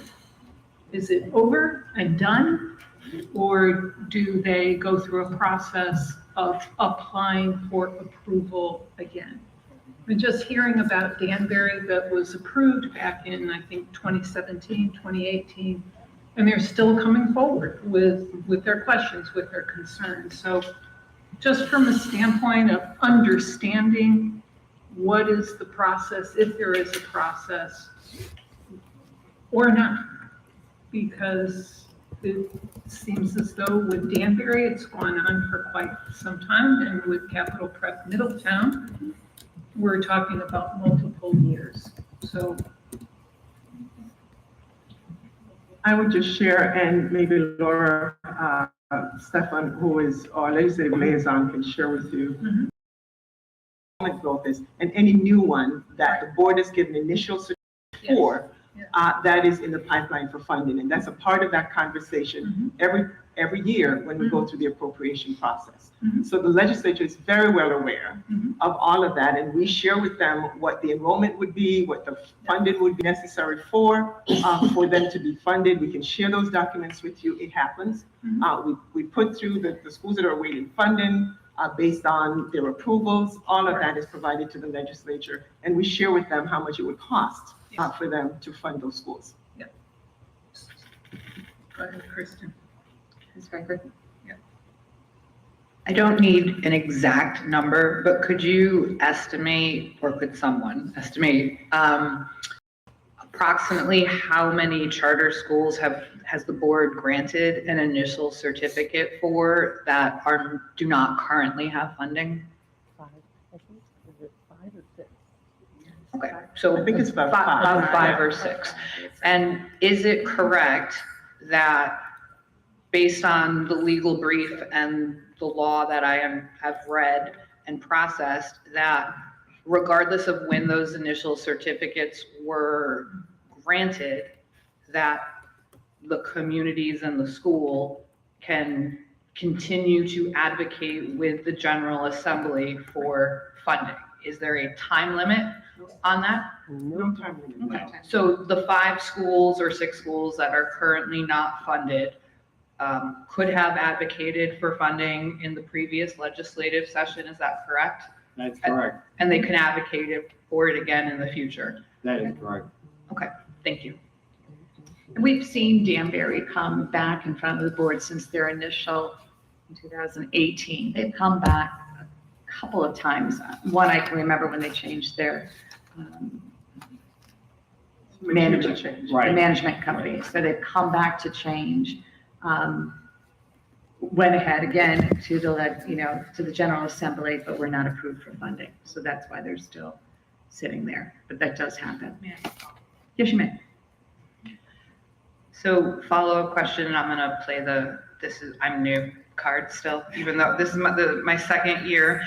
I believe I heard you say that this particular section of the legislation, the state board has not utilized this in the past 10 years? Would that be No, correct? excuse me, in the past 10 years, the Public Act 269, was enacted by the legislature and signed into law by the governor, that this is the process that's been followed. We have given the initial certificates of approval to those schools that we feel are entitled to an initial certificate of approval, and then the legislature has done the funding. So my experience, my most pertinent legal experience is in negotiating contracts. And when we negotiate contracts in my district, often after a contract is settled, we'll refer to something like as established practice. Is that paralleled in this situation, what you just described, or is it different? Precedent. Have established practice?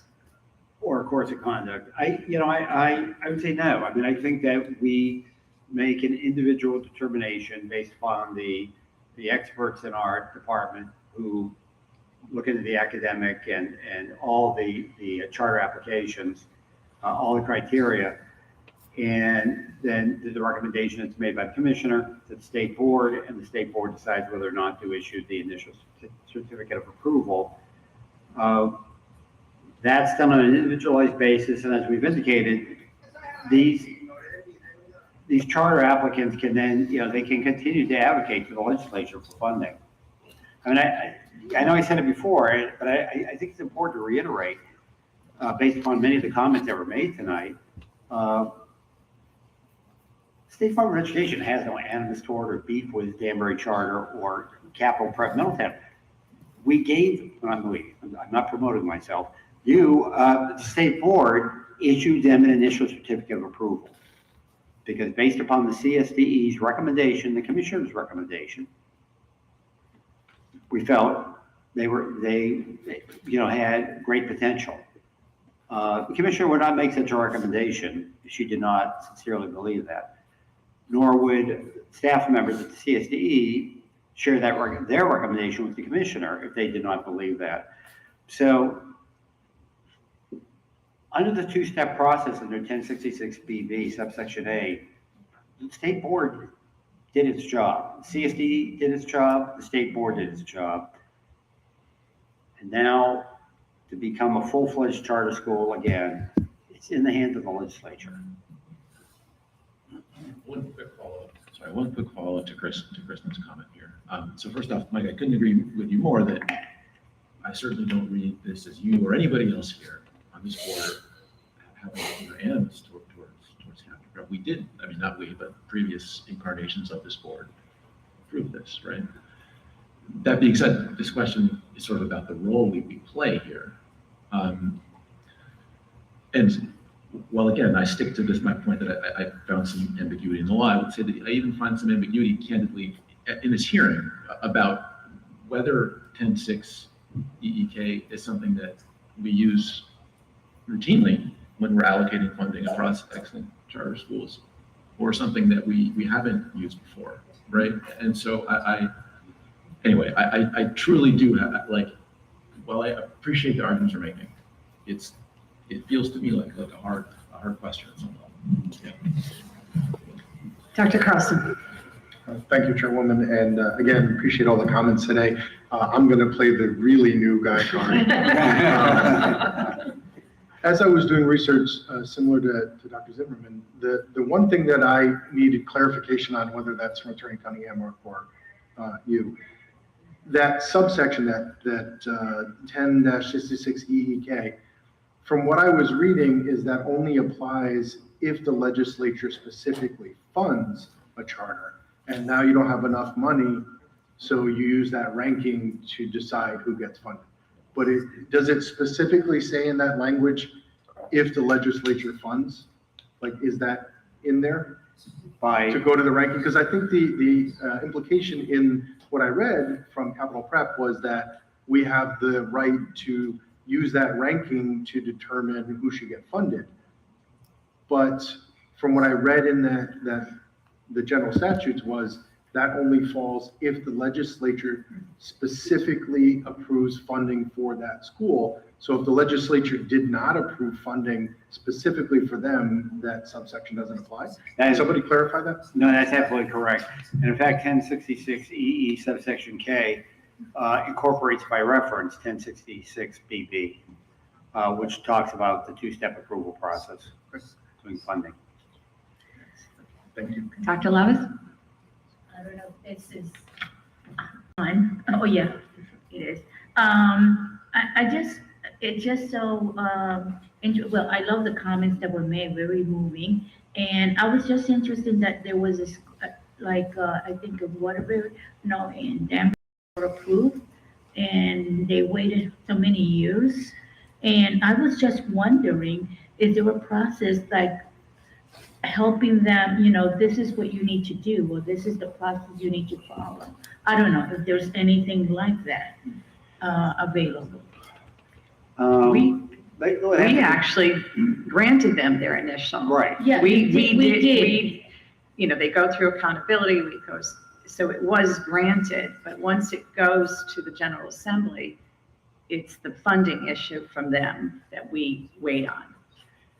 And unfortunately, from Danbury, they've been waiting since 2018. And they get informed. We've informed, they get informed that Yes. it was, and then, and these are the things that they should go and talk to the legislator. They should go and they're told that. Okay. It's interesting though, your question, because I reminded me of the 2015, June 2nd, 2015 legislative debate, which led to Public Act 15, I think I said 269 before, 239.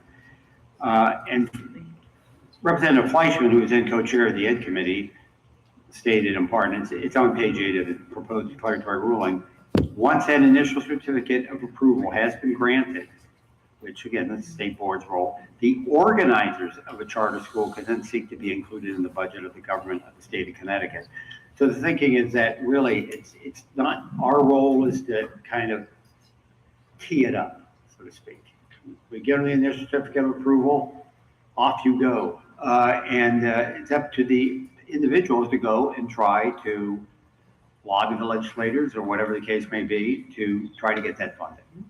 We give them the materials, they have it, and then I mean, they know that we've given the initial certificate of approval, and then, really it's within the bailiwick of the individual seeking funding to pursue it. We ready to vote? All in favor of the ruling in front of us, presented in front of us? Aye. Signify by saying aye. Aye. Opposed? Abstained? Motion passes. Thank you. Thank you.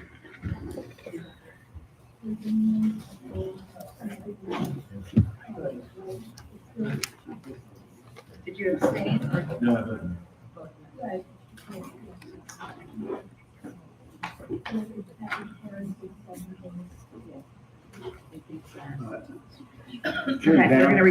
If I can make a request, I don't want to be presumptuous here and speak on Attorney Cunningham's behalf, but if the board has no further need of him, I think he'd appreciate going home to watch the Yankees game. Yes. Go Yankees. We're counting on you. He's a Red Sox fan. Well, actually, I am too.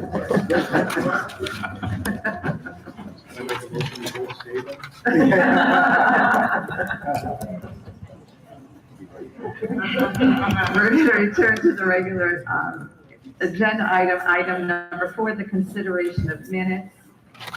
There is, you have the correction. There is a correction and a name in the public participation of one of our Paul Gianfrido should be. No. Second.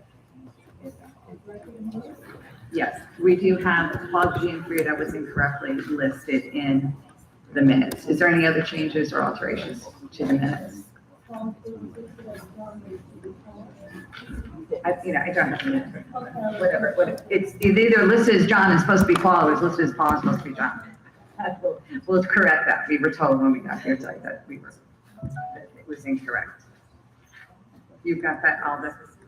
Okay. All in favor of the minutes? Aye. Opposed? Thank you. My report. First of all, I'd like to welcome officially Dr. Carlson. Thank you. So happy to have a pediatrician back with us as a member of our board. And I know that North Haven is probably ready to go home soon, but certainly we want to thank them for not only our Blue Ribbon celebration this afternoon, but accommodating and hosting us this evening. The Blue Ribbon, and thank you for all the board members who could attend. It was just wonderful, and it's just such a nice thing to see that the state of Connecticut acted on it right away. Thank you to the commissioner and the governor's office for doing so, and that we recognize our Blue Ribbon schools and that we had 4 of them.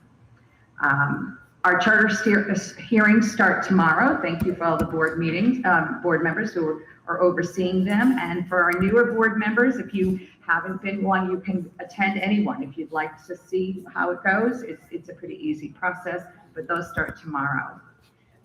I did attend an EES council meeting, and that's our educator evaluation system meeting. That they had a seminar or a panel down in Bristol late last month. It is going very well. Our new evaluation system is really going very well in our schools. And I've asked for perhaps in a future meeting that they present to the whole board so that you could have some of the parties come in front of us to explain what they've done, because it's really an extensive work that they've done over, I think it's been going on 3 years. But it is such a good plan, and so just share with the entire board. There's a couple of, and at the 5 districts presented about their plan and how successful they've been. So that's a good thing to see with it. There's a couple of dates that I want you to be aware of. We all received dates about that's coming up with our announcements of our Parent Teacher of the Year will be coming up soon. Please let all this know if you can attend those when the dates are there. A reminder, November 21st. I know we'll have a board member before that, but Cave and Cass conference is on the 21st. And I believe we have, we'll be getting invites. And again, those responses, make sure that all of knows that you'll be attending. And then December 2nd, just so it's on your calendar, is our Teacher of the Year big celebration at the Bushnell. And that is my report.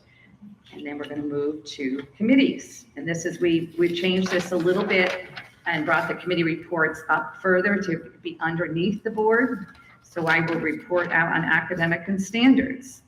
We met a couple of weeks ago. Thank you to Irene Parisi, Paul Castellone, and Dr. Maribel Alarura. We had two great presentations. AI education was covered and a pilot update. That update I was asked to share at NASB, and so that's now being shared across the country because they were very much interested in what Connecticut was doing, and that pilot has been very successful. So we'll be hearing more about that as well. We also got an update on K-12 world language curriculum. And again, just to listen, and I know Dr. Labus was with us, to listen to this committee and the work that they do is just amazing because they have brought in so many educators. So many people come to the table to do this work on both the AI and as well as all our curriculums. It is something really to be very proud of how much work they do and what they put in and who they bring to the table to do this work, which is so great to see. So that was academic standards and assessment, accountability and support. We met also last month. We had two terrific presentations there. So I thank Jen Webb and Felicia Canty. We went over, and it was a great meeting for some of our newer board members and the committee itself to have sort of a brief update on the review of the monitoring for accountability and support in the Commissioners Network, extensions, all those types of things that we do through accountability. For those of you who are not on the committee and you'd like to see that presentation, just let me know and I can get that to you. But it really gives us a real good background of where it starts and how it goes all the way through. And we saw a great presentation on that. We also got review of the charter process, the renewal process and how we go through that, how charter schools come to us, what we do, what our committee does, pushes it to the full board, and then it goes to the commissioner for her recommendation. So sort of what we've seen here tonight and talked a little bit about tonight. We also, at our last accountability, we had an update on Capital Prep Harbor Charter, which was in Bridgeport, which was a very real informative update, and they're doing extremely well. Our next meeting for accountability and support is November 12th. So I don't have to do the next one. Sorry, so finance, I have the finance report for Mr. Harris.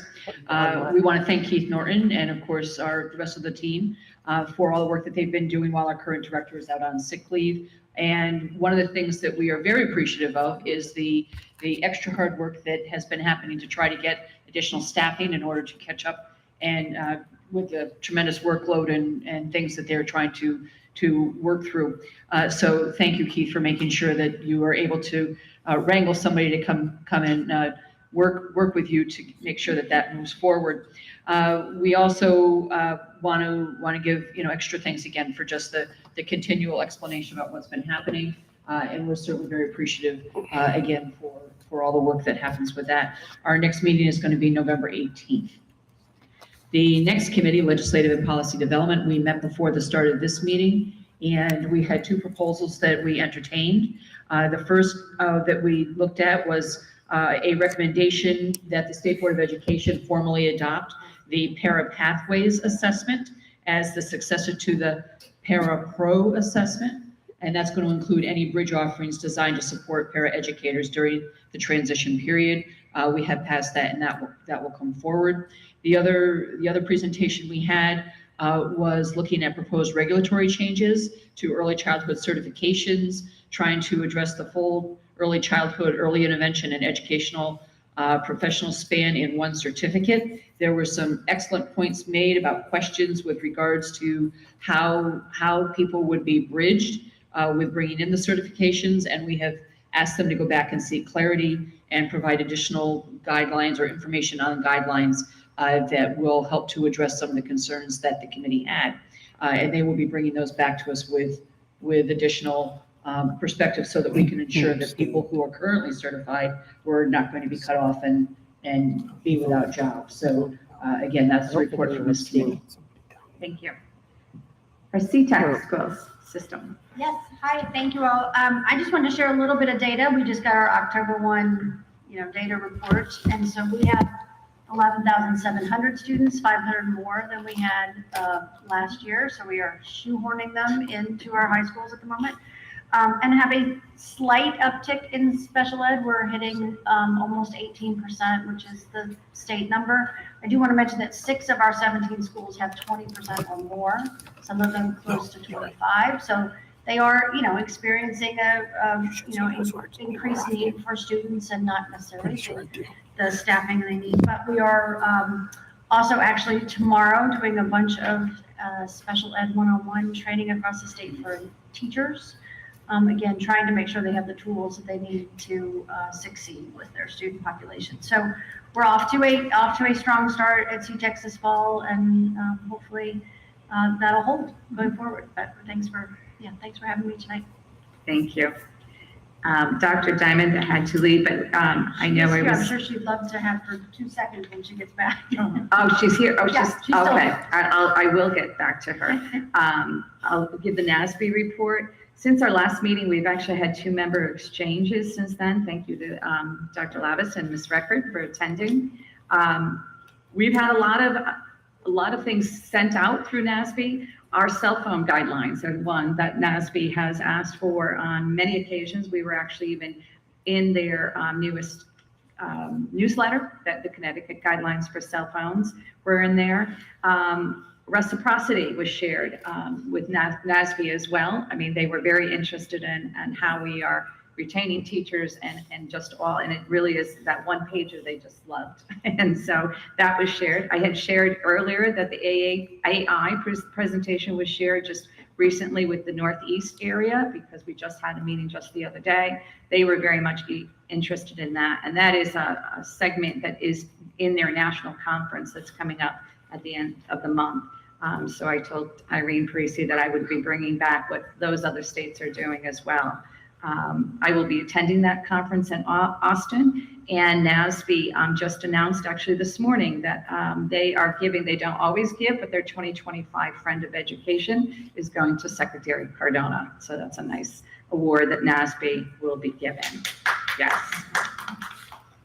Dr. Diamond, I'll bounce back to you. I know you said the Chancellor was going to join us in December. Yes, Yes. the Chancellor says hello, and he would like to be the one to address everyone, and that will be a really good timing because our census data will be in by then. At this point, we're a couple of weeks out. So he sends his regards this evening and looks forward to speaking to everyone in December. Thank you. We look forward to that as well. And then our last report is CERT, which you have in your folder. Still doing the great work that they're doing with special ed, and certainly Dr. Pritchard, it's like I know I mentioned it before, but they're certainly there to help with any special ed and doing all the great things that CERT is also. And that concludes my report. Commissioner. All right, I'm going to try to move us along here rather expeditiously. But in your packet, and for the benefit of Dr. Carlson, that my report is in the supplemental packet. So I certainly won't go through that because I want to get to just really quick updates for you for Hartford and Bridgeport. We always want to make sure you know what's happening there. But take a look. Basically, it's been very busy, as you can well imagine. Lots happening, press conferences, events that we're engaged in. And again, let me welcome you, Dr. Carlson, to great to have a pediatrician back on the board. As we said earlier, and again, thank you for all of you who were able to attend our Blue Ribbon celebration. It was really great, uplifting. I think to see the work that is happening when you have a school that's not doing well and come back and get to Blue Ribbon status because of the work and support that's happening with our team in the agency, it is something to be really proud of. And so thank you for that. In addition to dashboards are us, which I talked about, we develop dashboards for just about everything. Infographics are us. So those are those one-pagers that makes it really easy to get information. But we did, for EdSite, had the Seal of Biliteracy dashboard that is now up, and maybe at another meeting, Ajit, Irene, and team can share that with you, but I wanted to know that that's there. The other thing that we released, you got it in your inbox, I believe, was the what we're doing around the industry recognized credentials, which is really important. You got 1 minute, Dr. Hughes, just to say what it is and where we are with that, because I think it's really important as we go to the board's goal about post-secondary success and what it is that we're doing there. Thank you, Commissioner. What our internal team has done was a heavy lift in identifying over 300 industry recognized credentials that are currently available to students across the state. The intent of this is to make sure our districts know of what's available so that they can design programming to support students in a post-secondary career opportunity in earning these credentials. How's that? Really good. Wanted you to know that. Thank you very much. You know, we had our back to school meeting earlier in September. And really great. Thank you for those who were able to be there with our superintendents kicking off the year. You also had, I sat down with an interview with WTNH, with Hetty Chang, Director of Attendance Works, talking about the work. Oh, there's a picture up there. It's in your book, in your packet, in the deck, talking about Connecticut. And once again, it was really great to hear her talk about Connecticut leading the way in this work. And we still have a lot of work to do, but boy, 3 consecutive years of progress, really important. And we are sharing good progress across the country while we continue to grow and move forward. So you have that for you. The other thing before I have Keith Norton just to come and do a quick update for Hartford Public Schools is that we're so pleased. Every year, CABE, Connecticut Association of Boards of Education, they do a Friend of Education Award. You heard that NASB's award is CABE's over Friend of Education is going to the Department of Education. So thrilled. They really recognize, I used to say that, I said the department would punch above our weight class because we have a small number of folks, but they're working really, really hard. So it's always kind of nice to get that recognition. So you'll be there if you're at the CABE Staff Convention. Thank you. So you're gonna close down the department? You can rate the sand. Yeah, you know there, that's great. Except in our ward. Keith, if you could just give us a quick update on where we are with Hartford fiscal operation. That would be great. And then we'll move to Bridgeport, and we're moving right along here. Almost done. Thank you, Commissioner. So quick because my computer battery is dying and my internal battery is starting to. So super quickly, and I'm taking off my glasses. Excuse me. July 2025, just a few months ago, the agency created the Hartford Public Schools Accountability and Support Team. It is comprised of team members from across the agency from nearly every one of our offices. The team is going to provide technical assistance to HBS in meeting recommendations identified in the final reports of the NSK 12 report and also the Public Works LLC report. And if you recall, those were the reports on special education and financial operations.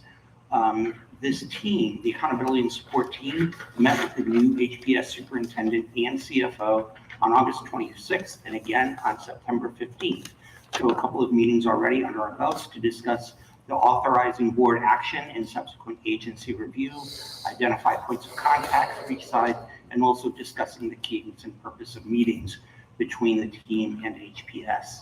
While this is happening, I'll just let you know that the final report on magnet funds utilization portion of the review is in the process of being concluded, and it should be ready for your review shortly. Thank you very much and have a good evening. In the spirit of brevity, I have probably a 3-sentence comment, which does not require a response. Okay, so I ask, next time we discuss Hartford spending, especially in the context of Chef, I would like to talk about differential need across schools. I had several people from Hartford ask me to discuss that. So maybe next time, no response required. Thank you for your work. Should catch that, Robin. Keith, just a quick question. How is that with the new superintendent? Is he cooperating and being very much part of the team? And so we had 2 good meetings with the superintendent and the CFO, and it was a lot of educating, frankly, Vice Chair. about, what brought us to this stage where we're at, what brought the board to the decision last year to ask the agency to look into this. And he comes from Maryland, and before that, I believe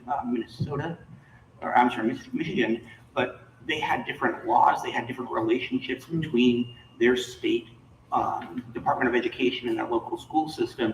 So it was a lot of educating and then really talking about expectations, the expectations of the agency in, over the next several months, what we expect in terms of meeting the recommendations that were outlined in those two reports and how we can help as they go through that process. I imagine it's an awful big lift for him coming on, but I was just curious on how that was going. Thank you. So far, so good. Good, thank you. Thank you very much. Dr. Zimmerman, I know Robin was letting you talk with her. Okay, perfect. Thank you. Next update for you is Bridgeport. And in your packet, you have our second version of the Bridgeport News that we'll be sending out. Nice design. Go ahead, Dr. Hughes. Thank you, Commissioner. I'll just give some real highlights. Over the summer, and as you heard in September, the results of the forensic audit identifying 34 recommendations for the district. So we're currently working alongside the district to continue to support their fiscal processes. We have made a major accomplishment in supporting the district get teachers into classrooms, reducing their vacancies from 120 down to 40 through a variety of strategies for the start of school. And we have done a big assist, thank you to the leadership of our commissioner, in making sure that students get access to buses. So those were some three major areas of support that we were able to work alongside the district and the technical assistance team that is in there supporting them largely on a day-to-day basis. The last I'll note is our next steps are really to concentrate on two areas. One, we have continually received support through CABE and supporting the board and their governance, and we continue to work with them in establishing a strong, robust, and industry standard policies that guide their governance.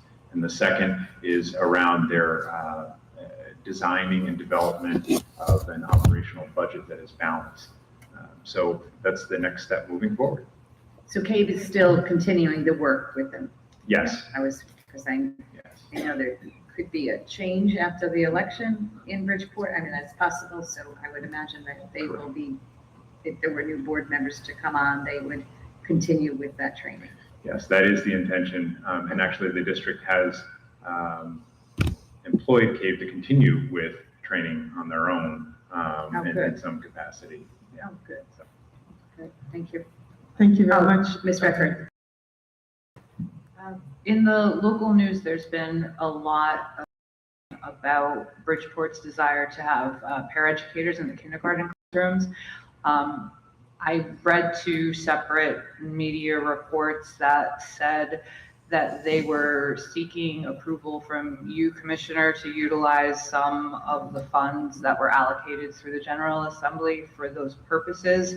But then I subsequently read another article in which it said that they found their own funding for the same positions. I was just wondering if you could comment on the status of the paraeducators. So it's our understanding that yes, the district is intending to fund the paraeducators that return to the classroom. The technical assistance team is working closely with the district to ensure that the decisions on how to fund them are sustainable funding sources. And we'll be able to provide more information as time evolves in how they've essentially planned to pay for that within the existing operational budget. So work in progress within their own budget currently. Correct. That's right. Thank you. Because to clarify, they've spent this $5 million of bond funds over and over again. Everybody's saying you should do it here, you should do it there. And I just really want to clarify, $5 million in the budget in bond funds is not available to me. It has to go through the process to be made available, and it is not. So I'm trying to clarify that with folks because everyone's saying that $5 million, you can use some of it for that. That I don't have access to that, and so publicly, we're funding the work that's going to happen with public works. Yes, With Public Works to follow up on those 34 recommendations from the audit, along with the funding that we've done for transportation. It's out of my budget. It is not the $5 million. That's a good thing to clarify. Thank Yes. you. Just wanted to say that.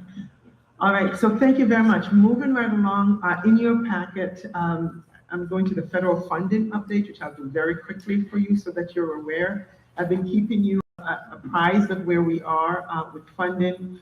As I mentioned in the last communication that you have, if you go to page 6 of the deck, you'll see the $391.7 million. Those are funds that we have available to us. That's what we're expecting to be awarded to us. The last amount was $212 million that was due to us on October 1st. And we were a little concerned whether that would arrive with the federal shutdown, but we have those grant awards. And I look at Jessica there, we're continuing to draw funds down from the federal government for all the work that we're doing here in Connecticut in education. And also, I know John is sitting in the back, but the next page, page 8, you'll see the $297.6 million. Those are from the U.S. Department of Agriculture for all our nutrition programs. The funding continue to be available to us. We got funding thanks to John's advocacy and request. We have the funds to pay the September claims for reimbursement for 100%. And the U.S. Department of Agriculture said they do have funding available for the October that we'll be paying in November. So for now, cautiously optimistic that funds are available to us and continue to be available to us in both places. So just want you to know that. Page 6, I've been sharing, this is now a few weeks old, but really top line, high level that I was sharing the budget for the federal budget for 2026 and what we know that you have the current year's budget for 2025, which is what we're working on still, and 2026, the president's proposal, and then you'll see the Senate proposal and the House proposal, just to say this is not unlike our own budget process where the governor put forward a budget and then the House and the Senate, the debates happen, same thing here. When asked for a comment on this, I said I prefer the column with few zeros in it. That's the one that would be most, I guess, welcomed for us, where there's growth in Title I and also in IDEA. But at this point in time, we have no idea what's going to happen, what the discussions are going to be. We'll keep watch on that, and you'll know what we know as soon as we know it. So, of course, the shutdown is what everybody's really talking about right now, but I wanted you to have that information. I think that is it. You have the administrative report to the governor. It's very thick. I just wanted you to have it. All those state agencies submit that report. If you look at the table of contents, you'll see anything you want to know about any of the areas of the agency, you can find it, including our accomplishments for the previous year. So you'll have that information. And that is it. I keep saying that is it. But beautiful pictures in your packet of shout outs. You'll see great pictures. Take a look at those. It shows that we've been extremely busy, but it's all good. And we do appreciate the updates that we receive, and I know Anne-Marie, we see Anne-Marie come up in our email, we know we have to, there's reading to be done when you see that come up. So it is important though to stay on it. And I do appreciate it because often it's, headlines maybe the next day, and so it's nice to be able to see that. So thank you very much for that. Yes. Motion on item 9, financial matters. Second. Jessica. Thank you for your assistance tonight too, Jessica. It helped. It did. I will also try to keep this quick. You guys know how much I like being up here. Oh, you're used to us now. So last month I discussed the technical adjustments. This month we're talking about budget options. So there were a few requests. Being that we're in the second year of the biennium, we don't typically ask for as much, but there were a few things that we felt like we needed to request. The total of our requests for this year is coming in at $17.2 million. One of them is a reallocation option where we're requesting the use of $500,000 in revenue generated annually from educator certification fees to be used to create a sustainable operation of the educator certification system. It'll help us from using our own funds for this since we're already generating revenue there. So we're hoping that one will go through. And some of the expansion options we're looking at is $850,000 for the Center for Connecticut Education Research Collaborative. I will spare you the details. They're all in here. If you'd like more information, please let me know, but we can go through them. Let me know. We have another $750,000 for a kindergarten summer family reading program, $4.5 million for regional external literacy coaches, $5.5 million for school-based behavioral health funds, $2.5 million for school nutrition funds, and $3.1 million for Connecticut Teacher Registered Apprenticeship Program. We don't know where these are going to land. The commissioner has been in conversation with OPM, and they basically said we've already reached our spending cap with the technical adjustments, so that doesn't leave a lot of room for budget options, but we're optimistic that they will see value in our requests.